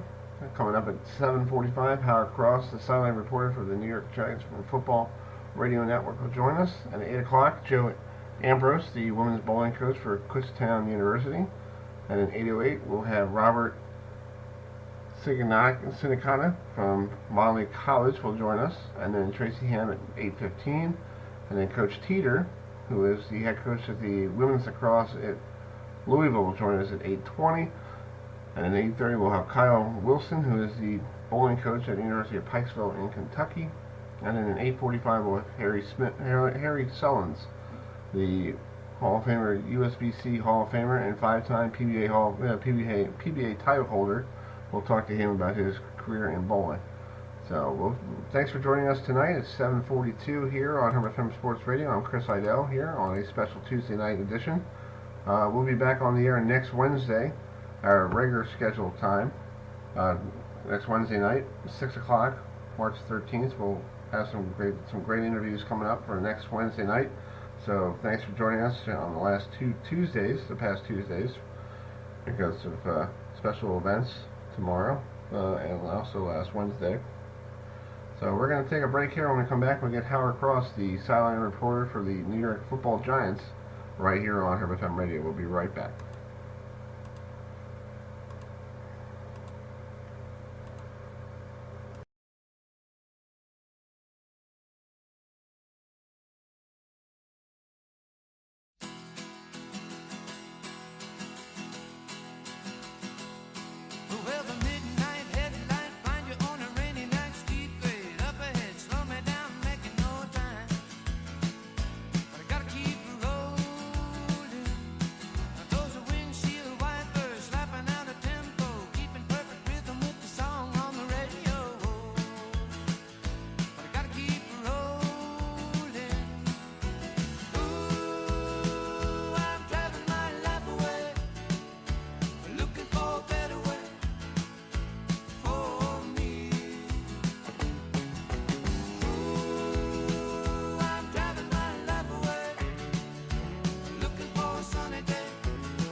Alright folks, welcome back to the Sports Desk here on HerbFM Sports Radio, and we have Howard Cross, the sideline reporter for the New York Giants Football Radio Network up there in New York.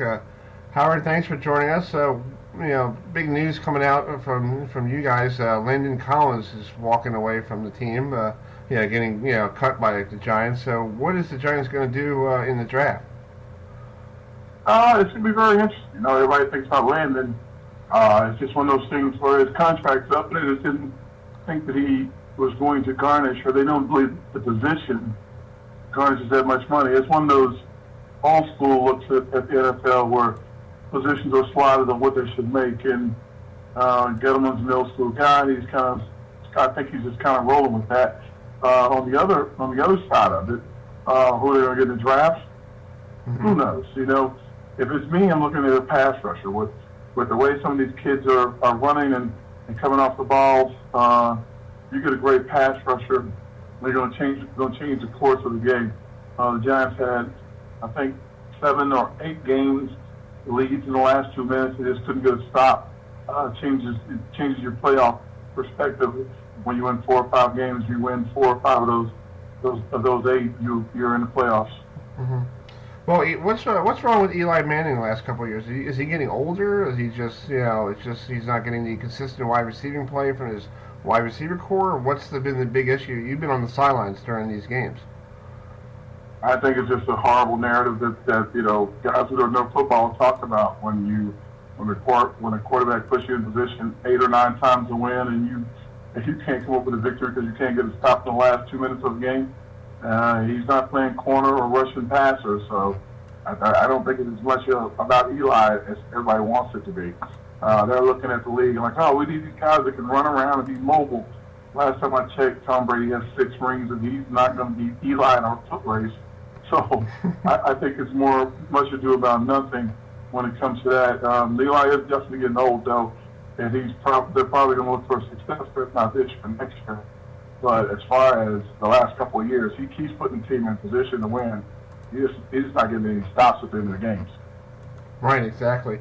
Just talking about Barkley, I saw him at Penn State a couple times because I covered Penn State when he was playing for Penn State, and he's a special running back. What was it like watching him, every day on the field, practicing, and even in games? Well, he's a special kid. He's got a great attitude. He works real hard. He wants to be great. He wants to be a leader on the team and in the community. So, and in the league, he's trying to do all the right things, and that's something you really want from your players, especially your young guys. Usually, there are older guys who are kind of, set that path or show them by example. Guys like Eli that will be there for you. But in this case, Saquon is like, he's like a 4 or 5 year vet, but it's just his rookie year. Right, and he's probably going to get better and better, throughout the rest of his career, pretty much, right? Well, you hope he does. With running backs, all you can do is hope that they stay healthy and they can keep that burst. Yeah.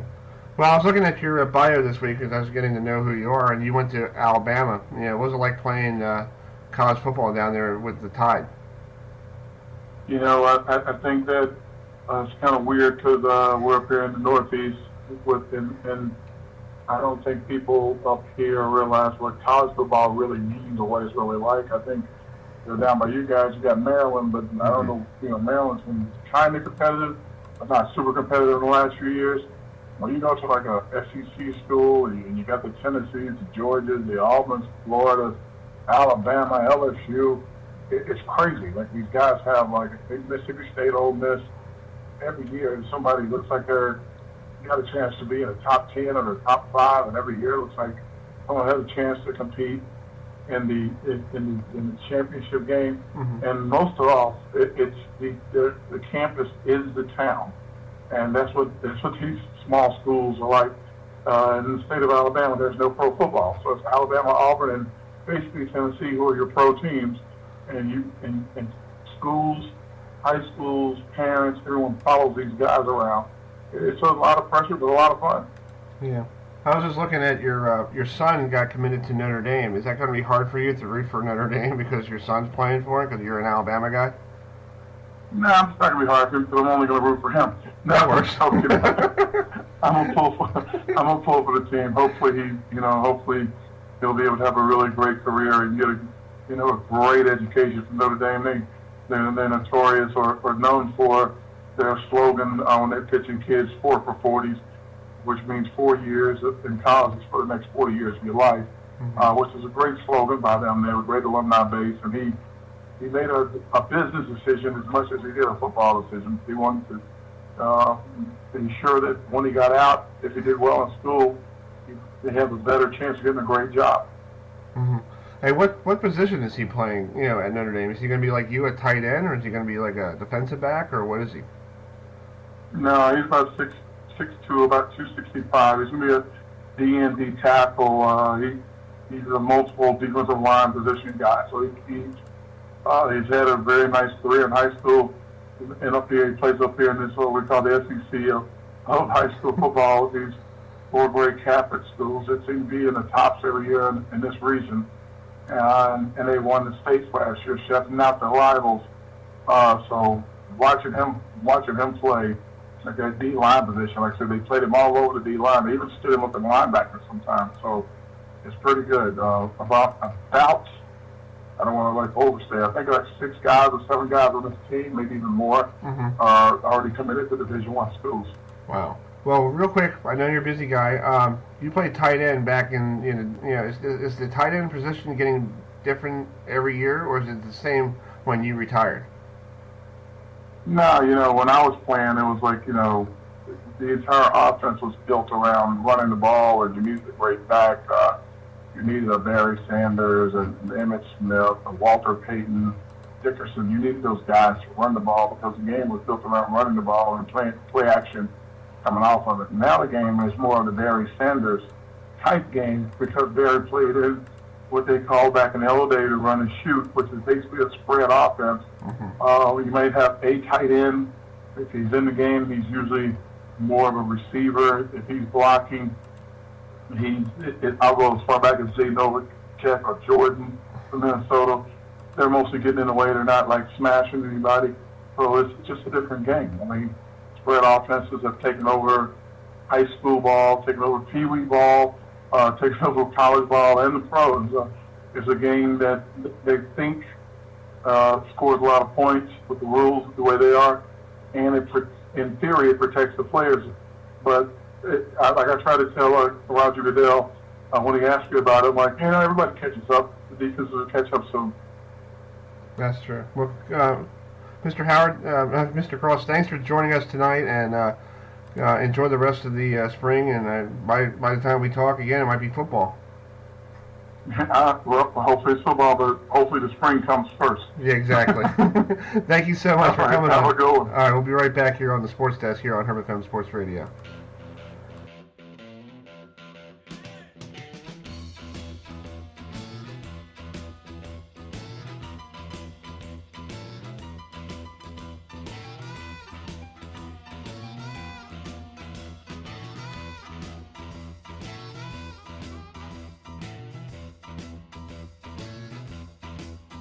Keep your eyes on the road, you have to pound the wheel.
Alright folks, welcome back to the Sports Desk here on HerbFM Sports Radio. Coming up at 8 o'clock, Joe Ambrose, the women's bowling coach at Kutztown University, will join us. And then Robert Signata from Motley College will be joining us at 8:08. And then Tracy Ham at 8:15. 8:20, Coach Teeter from Louisville's women's lacrosse will join us. And Kyle Wilson, the bowling coach at the University of Pikesville in Kentucky. And then Harry Sullins will join us at 8:45. So that's what the 8 o'clock hour will be. So hopefully you can stick around. You are listening to the Sports Desk here on HerbFM Sports Radio. Thanks for tuning us in wherever you are. If you're listening to us in New York or in Baltimore or anywhere like Winchester, Virginia, thanks for joining us here on HerbFM Sports Radio. So we're going to take a break. When we come back, we'll get the head coach of Kutztown University right on the show here, Coach Joe Ambrose. We'll be right back. Don't it make you smile?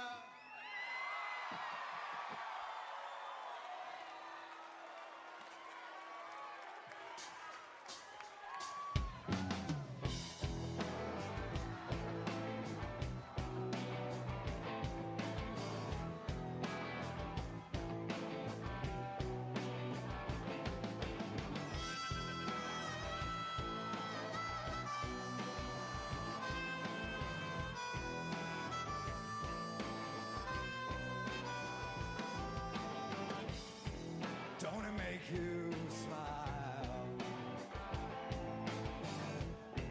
Don't it make you smile? When the sun don't shine, don't it make you smile?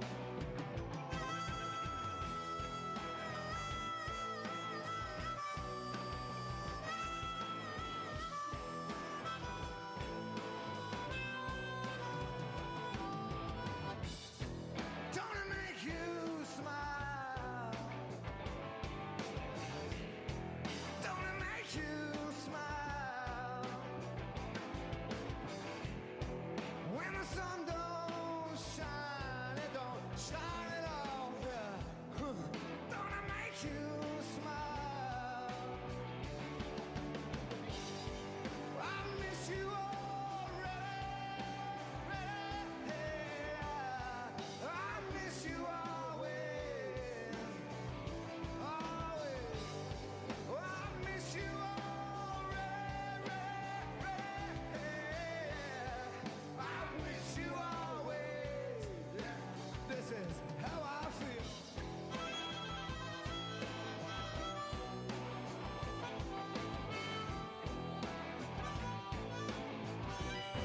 All right, folks, welcome back to the 8 o'clock hour here on HerbFM Sports Radio. We have Joe Ambrose, who is the women's bowling coach at Kutztown University up there in Pennsylvania. Joe, thanks for joining us. You guys are getting ready for the sectionals this week. Just talk about your preparation right now. You guys are at practice. Yes, we are at practice, and thanks for having us on. We appreciate all us coaches, appreciate the promotion, so thank you. Yeah, we're getting ready for 64-game marathon on Saturday and Sunday in New Jersey. Oh, wow. So we're working on basic stuff, spear shooting, targeting, how the lanes are going to break down, what we might be doing during the day, in the beginning and toward the end, and just trying to get in the right frame of mind so we can do something like that. It's a lot of work. Yeah. Well, just talk about, explain to folks what you guys do in the sectionals. You guys play, there's individual and there's actually team, right? Correct, yeah. Friday is individual. I think all my girls except one. I think I have 15 players that are playing singles on Friday. 6 games, and they take, top 6 or 8 to go to nationals. It depends how many entries they have. Then Saturday and Sunday is a team event.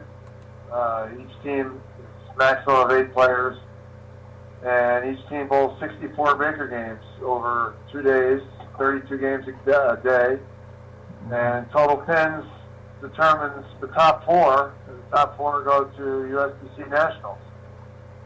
Nice. And plus, this year the sectionals are in New Jersey, so you guys won't have to go far. No, it's not bad. It was closer when it used to be in Allentown, but New Jersey's okay. I know some teams had to go to Tennessee, and some are going to Texas, and some are going to Illinois in the middle of the country. Yeah. But we've been lucky. We've made nationals 4 times doing this, and the last time we made it was 5 years ago. We made it by 1 pin. Wow. So yeah. that's So every pin matters. Hey, like you're watching on the Pro Tour, the men's side, every pin counts, so you got to make your spares. So if you don't make your spares, then you're going to be in a problem. That's right. Well, it's hard to even imagine that after that many games that you would actually qualify by one pin, but it happened to us. So that's the story I use every year for the team. I show them the recap sheets from that. Yeah. So it's something that we have to do. We have to play one pin at a time and get our counts up and make what we can make and see where we're at. Keep each other focused. That's the hardest part, is staying focused that long. It's a lot of games. Yeah. So you have a tournament this weekend, a big tournament, and then you have the championships in your conference next week. So that's kind of the back-to-back big time for you guys. Yeah, we have a week off in between, and we host DCC conference championships in Reading. So we're actually the host school.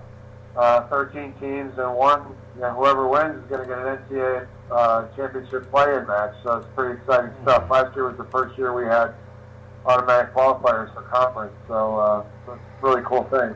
Mm-hmm. Well, talk about you're the host school for the championship next week. What do you guys have? What does the host school do to get ready for this tournament? I just make arrangements with the local hotel. So we have a host hotel, and help the conference get officials together.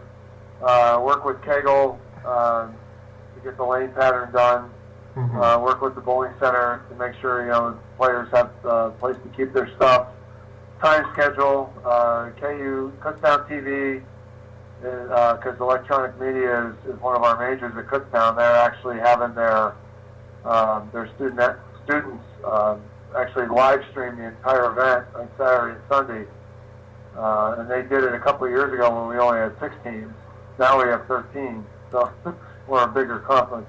But they did a great job, so we asked them to come back and do it again. So yeah, it's a pretty exciting thing. And we have a banquet for all the student athletes and the coaches on Friday night before, after all the events going on. It's a big 3-day event, and a great way for all to stand our season. Yeah. I was just looking at your roster real quick. You have a young lady from Glen Burnie, Maryland. Is she in the whole thing this weekend, or is she going to be one of those players that might be sitting out because you have so many people bowling? Yeah, I haven't named my roster mate yet for the team event, so I don't have to do it until Friday night. So I may see how a few of them do singles, and then see how physically, how everybody is. But I don't have to turn it in until Friday, until after all the singles events are over. So I may wait till then. Yeah. Yeah, you have a big roster, so is it one of those things like you could actually, it seems like you have your own fantasy football. You can pick whoever you want to put in, right? Yeah, we kind of do. And I don't have any seniors, so I'm not losing anybody, and I'm adding 2 or 3 next season. So, yeah, Kutztown's just in a good location. New York, New Jersey, Pennsylvania. We get kids from Maryland as well. Mm-hmm. And the school has a lot of majors that girls do. Plus we have bowling, so it's attractive to a lot of different people, and that's why I think we've been really lucky. That's why we've been as successful as we've been for 12 years. We've been able to get good players, that don't want to go too far from home. So right. I've been really blessed as far as the players we've had here. Yeah. Well, Joe, thank you so much. I know you're in practice. Thank you so much, and good luck this weekend. And we'll keep in touch throughout the rest of the bowling season.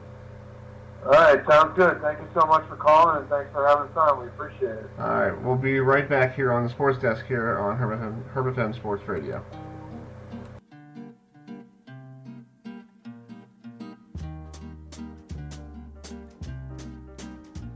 I left out of Tucson with no destination in mind.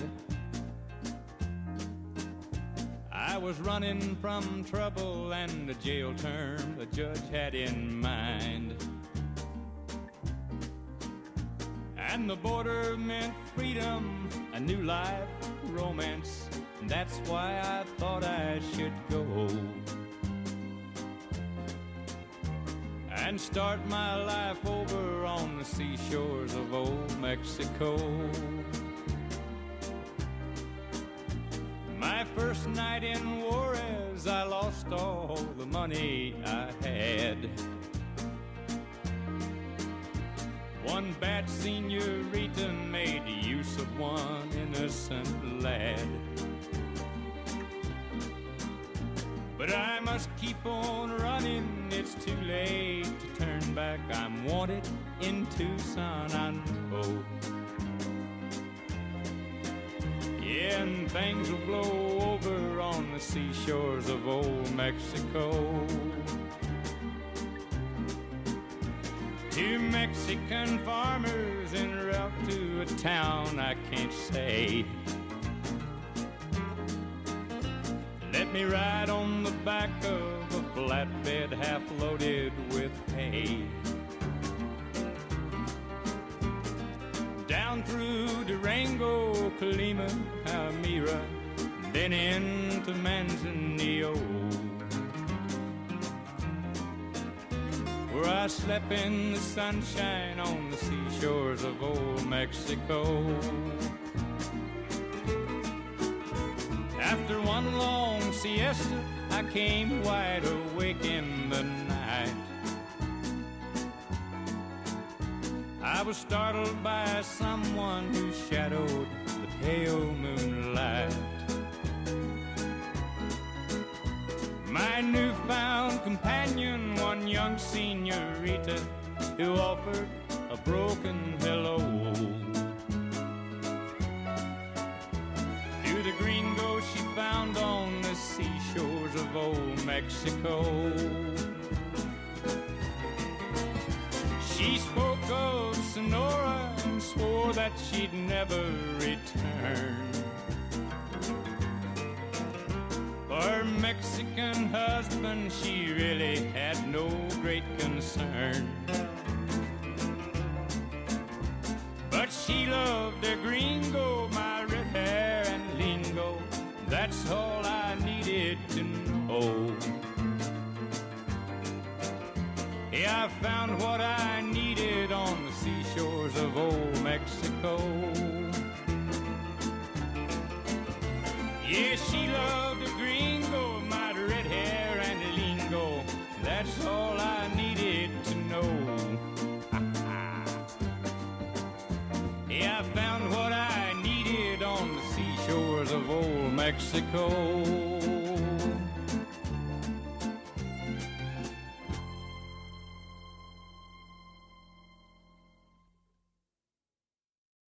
All right, folks, welcome back to the Sports Desk here on HerbFM Sports Radio, and we have Robert Sitkata, who is from Motley College, who's actually in Rockville Center, New York, where little Chris used to live before he moved down to Maryland. So if you know our history of my family. So Robert, thanks for joining us. Talk about your squad. You guys made the sectionals this week. So what do you guys got to do to move on to Ohio?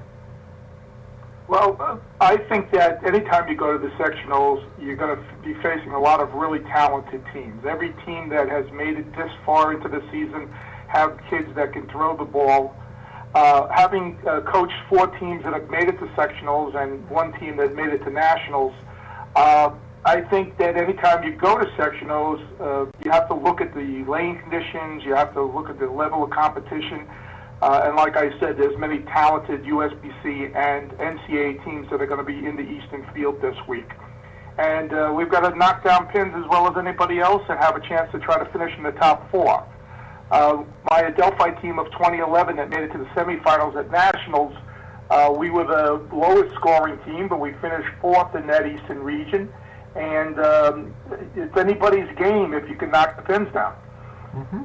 I agree. It's anybody's game, and plus you got to make your spares. Then you probably see a lot. If your ladies might watch the professional bowlers tour, a lot of them are missing single pins. So that's one of those things they have to do, right? Well, it's sort of interesting that you say that, because Norm Duke won a title this weekend, and Norm Duke put out a big post that says, "You never know if you're good enough until it's over, but if you leave, wood out there on the deck." You're never going to win a title. We work really hard during the week and all throughout the season to make our spares as often as we can. We've made a point of putting new equipment in people's hands this week because we're hoping to strike some more. It is anybody's game. I'll give you an example that I'm sure you spoke to Coach Ambrose, a colleague of mine from Kutztown.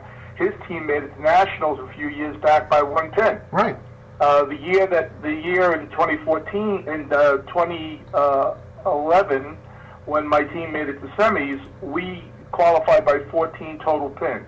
It's a grind. It's 64 Baker games over a 2-day period. It's a lot of bowling. Our girls are also going to bowl in the singles on Friday, so we'll get a better read, hopefully, of what the pattern looks like. But they put out different patterns for different events. The singles pattern will be different than what they do in terms of somebody coming up from Kegel and putting out the pattern for the weekend. The teams that make the read the quickest, the teams that make the ball changes and are able to change on the transition, and the ones that use their smarts are the teams that are the most successful at this type of tournament. We've had some good experiences this year. We've done well in our NCAA events. We've actually, this year alone, won more matches this season than we won in our first 3 years of our program combined. Wow. So we're pretty excited. We're pretty excited about that. We currently sit at 40-24 in the NCAA season, and we've also won 5 USBC titles this year in Tier 2 events. So our girls are well seasoned. We have a good group. We don't have any seniors on our team, but our juniors provide us a good amount of leadership, and I think we have a really talented group of freshmen. And we put together, unfortunately or fortunately, having a really talented squad. We had to cut down to 8, which is the limit for the weekend, and some of the girls that will not be able to throw the ball for this week, we think are going to contribute in a lot of ways as well. So we're excited about the prospect of going up against some good teams. We've played against a lot of these teams during the season, and we're hoping we make the change on the transition and we can be competitive. Yeah, you were talking. Yeah, we just had Norm Duke on the show earlier. If you missed him, we talked to Norm Duke, and he seems like he's more humble about what he's accomplishing at age 55. So hopefully your young ladies can learn from somebody who gets they can still bowl even if you get older. Absolutely, and we have lots of role models currently because the women's professional tour is really heating up. We have an opportunity to see those women bowl. The men's program is on television again, which is a great opportunity for us. And you can learn from anybody if you're observant. And there's a lot of great role models out there. And I think one of the advantages we have, and it's not an advantage over any other team, but that we're very proud of, we have a roster where we have currently 7 girls on our team are academic All-Americans. And 3 of the girls on our roster have 4.0 GPAs. And we have a team GPA of almost 3.6. So I'm hoping that because they're really smart girls and they're dedicated to what they do, that they'll have an opportunity to get to nationals.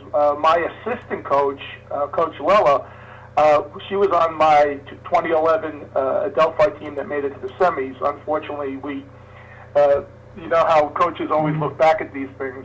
We had an opportunity to get to the finals. Unfortunately, we left a lot of wood on the deck. But she had an opportunity to bowl and has been with the program since the first day, and she wants to get back. And I said to the kids the other day, don't do it for me. Do it for Coach Lola. Get her back to nationals.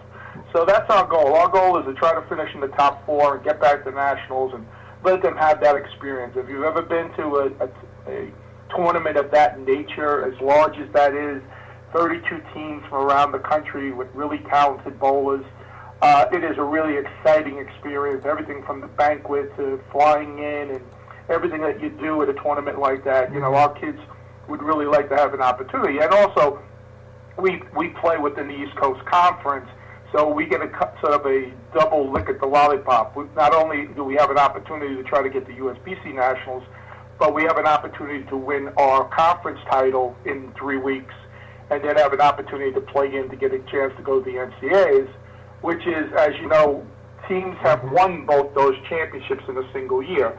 The first team to do that is the University of Maryland Eastern Shore, and the next team to do that was McKendree. I'm not saying we stand shoulder to shoulder with those girls, but if you look at the standings, the collegiate bowling standings, our team finished 30th overall in total ranking, and the only team that was ahead of us that's an NCAA opponent is McKendree. So we're pretty excited about the idea that maybe someday we can stand shoulder to shoulder with teams like Stephen F. Austin or Sam Houston or, McKendree. Right, exactly. Well, Robert, thanks for joining me tonight. I hope to get you on. Let's get you on next week, and you could recap what you guys did at the sectionals in New Jersey, and hopefully you guys give us some great news. Well, I got my fingers crossed, and it was a pleasure being on tonight. And I'd like to thank you on behalf of my girls. No problem. We'll be right back here on the HerbFM Sports Radio with Tracy Ham, former Baltimore Stallions quarterback, right after this. Thank you, Chris. Blew up the chicken man in Philly last night. Now they blew up his house too. Down on the boardwalk, they're getting ready for a fight. Gonna see what them racket boys can do. Now there's trouble busting in from out of state, and the DA can't get no relief. Gonna be a rumble out on the promenade, and the gambling commission's hanging on by the skin of its teeth. Well, now everything dies, baby, that's a fact. But maybe everything that dies someday comes back. Put your makeup on, fix your hair pretty, and meet me tonight in Atlantic City.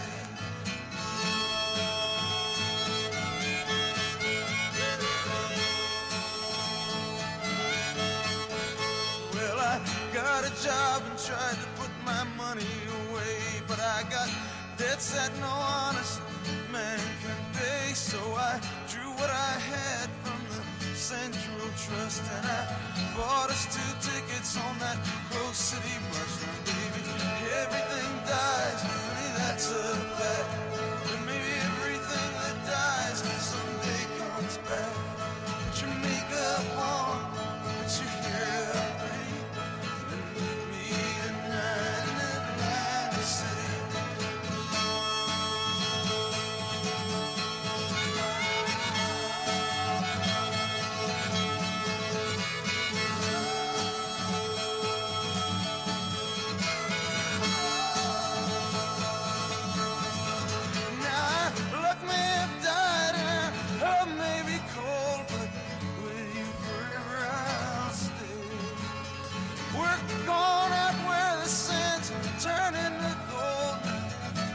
Stockings, baby, 'cause the night's getting cold, and maybe everything dies, baby, that's a fact. But maybe everything that dies someday comes back.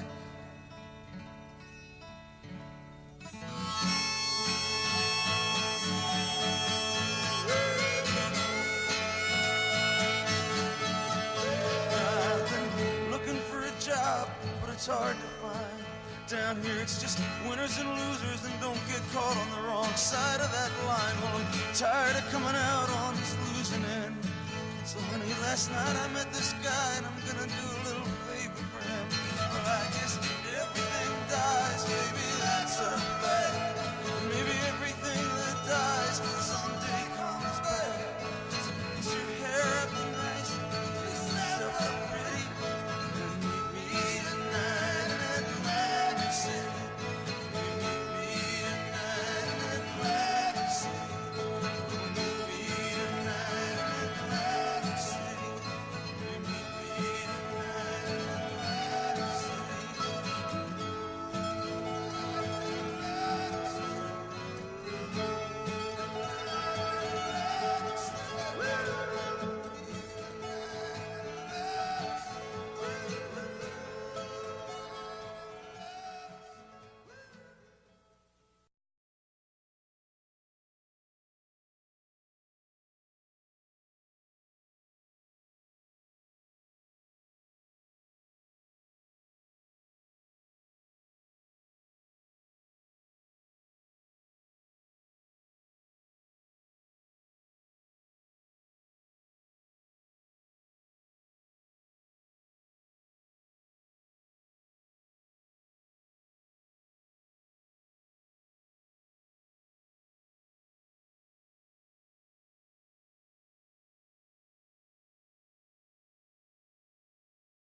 I left out of Tucson with no destination in mind. I was running from trouble and the jail term the judge had in mind. And the border meant freedom, a new life, romance, and that's why I thought I should go and start my life over on the seashores of old Mexico. My first night in Juarez, I lost all the money I had. One bad senior. All right, folks, welcome back to the Sports Desk here on HerbFM Sports Radio. We'll try to get a hold of Tracy Ham again later this evening. If not, we'll try to get him on next week. We have the head coach of the women's lacrosse at Louisville, University of Louisville, Coach Teeter, with us. Coach Teeter, thanks for joining us. Off to a tough start. You guys are 1-5 on the season, and tomorrow you guys travel to Indianapolis to play Butler. So let's preview that game against Butler. Yes, Chris. Thanks for having me on. Yeah, definitely. It's been a difficult start for us. We played 3 nationally ranked teams, and we have a relatively younger team, and that lacks a little bit of experience and depth. But we're gaining it every single day, and we head up to Indianapolis to play a good Butler team. They're playing really confident right now for being a newer, younger team. So they're going to give us all that we can handle. We have to be ready for them. Yeah. Well, I was looking at your roster. You got some young ladies from Maryland, hopefully to help you turn it around, like a young lady who was a goalkeeper who went to Towson, who transferred to you guys. She's from Ocean City, Maryland. So just talk about Rachel. Yeah, Rachel's came in as a transfer. I knew her goaltending coach at Towson, Mike Molster, really well. And Rachel was looking to transfer out of Towson, and she chose us, and we couldn't be more excited. She came in, and I made her starting position a battle, and really it was like tooth and nail right down to the wire between Rachel and Lexi. Gave them each a start or two, and then Rachel sort of raised to the top a little bit. Rachel's constantly on her turf on her own time, working on her game. She puts a lot of extra minutes in, trying to be the best lacrosse goalie that she can be, and her progression in our team systems has been tremendous this far. Yeah. Well, this is your second season there in Louisville. What did you learn from last year's first season when you took over the program? Well, definitely was a rebuild, and I hit the ground running with the big welcome to the ACC lacrosse, Scott, and that stuff. Just with a little bit of a depleted roster size, but we threw everything that we had at them, every game, planned to win every game, and we really competed in every game. This year we graduated a big senior class because I had all seniors and freshmen last year, and now it's sort of majority of our team, well over 2/3 is freshmen and sophomores. So we're a little bit younger. So we have some of the growing pains that we have. We've let a couple games slip through our fingers by not playing well for 60 minutes. And we've let good comparable teams get us on those days. And then when we go in and play the ranked teams, it just comes down to a depth factor right now. Yeah. Well, talk about the ACC women's lacrosse. Is it a wide open field this year, or do you still have the top teams like Notre Dame, Duke, and and then you all the way down to to you guys, right? Yeah. Well, when you look of the 8 or 9 teams that are in there, with like 7 or 8 of them are nationally ranked. It starts with Boston College, that's ranked number 1 right now. They've been number 1 all season. They're senior loaded, and they're definitely a force to be reckoned with Sam Apuzzo and Mackenzie Kent, and the list just goes on. And then North Carolina's always up there. That's is a top 3 team right now. That took Maryland right to a one goal game this season already. And then you got Virginia, Syracuse, Notre Dame. Notre Dame is probably one of the fastest teams I've seen in a long time in the ACC.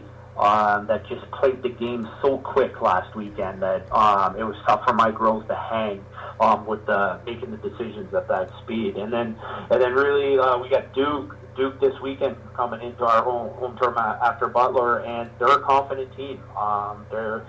We're a little hot and cold last year, and I can tell you we hit them when they were hot last season, and this year they're putting up some decent numbers as well. That's true. Yeah. Well, that's just Duke has a good program. Every program in Duke is very good from top to bottom. I think they get great players. Even people don't realize that. Yeah, definitely. They have one of the last year's top freshmen in the nation, Charlotte North, that was just a tremendous athlete, and really was a late commit for them in the early recruiting process, and really did her homework, and Duke got a steal right there because Charlotte can play. Okay. Yeah, so that's true. So just talk about your, like this weekend, like tomorrow you're playing Butler, and you guys. I was looking at your schedule. You have Delaware and Ohio State and Virginia. So it's a tough schedule for you guys, right? Yeah, definitely. We ramped up our schedule, and it starts with obviously all those schools in the ACC that you have to prepare yourself for those games. So playing a more difficult non-conference schedule, it's tough for a young team, but it prepares us for the ACC. And we can't take any team lightly. It doesn't matter if they're a newer program within the last 4 or 5 years like Butler is. We got to make sure that we're playing to the top of our game and running our systems to a T. And then Delaware coach Linville is a great friend of mine. That she was one of my assistant coaches on Team Canada. So we got a long relationship there. So it's great to go to her campus and play them, and then they come back to us the following year. So it's really good to have those games to prepare us for our ACC. Exactly. Well, Coach Teeter, thanks for joining us tonight, and good luck tomorrow at Butler, and hope you guys could turn this around and make it a positive season. All right, Chris, thanks for having me on. I appreciate it. All right, folks, we'll be right back here on the Sports Desk here on HerbFM Sports Radio.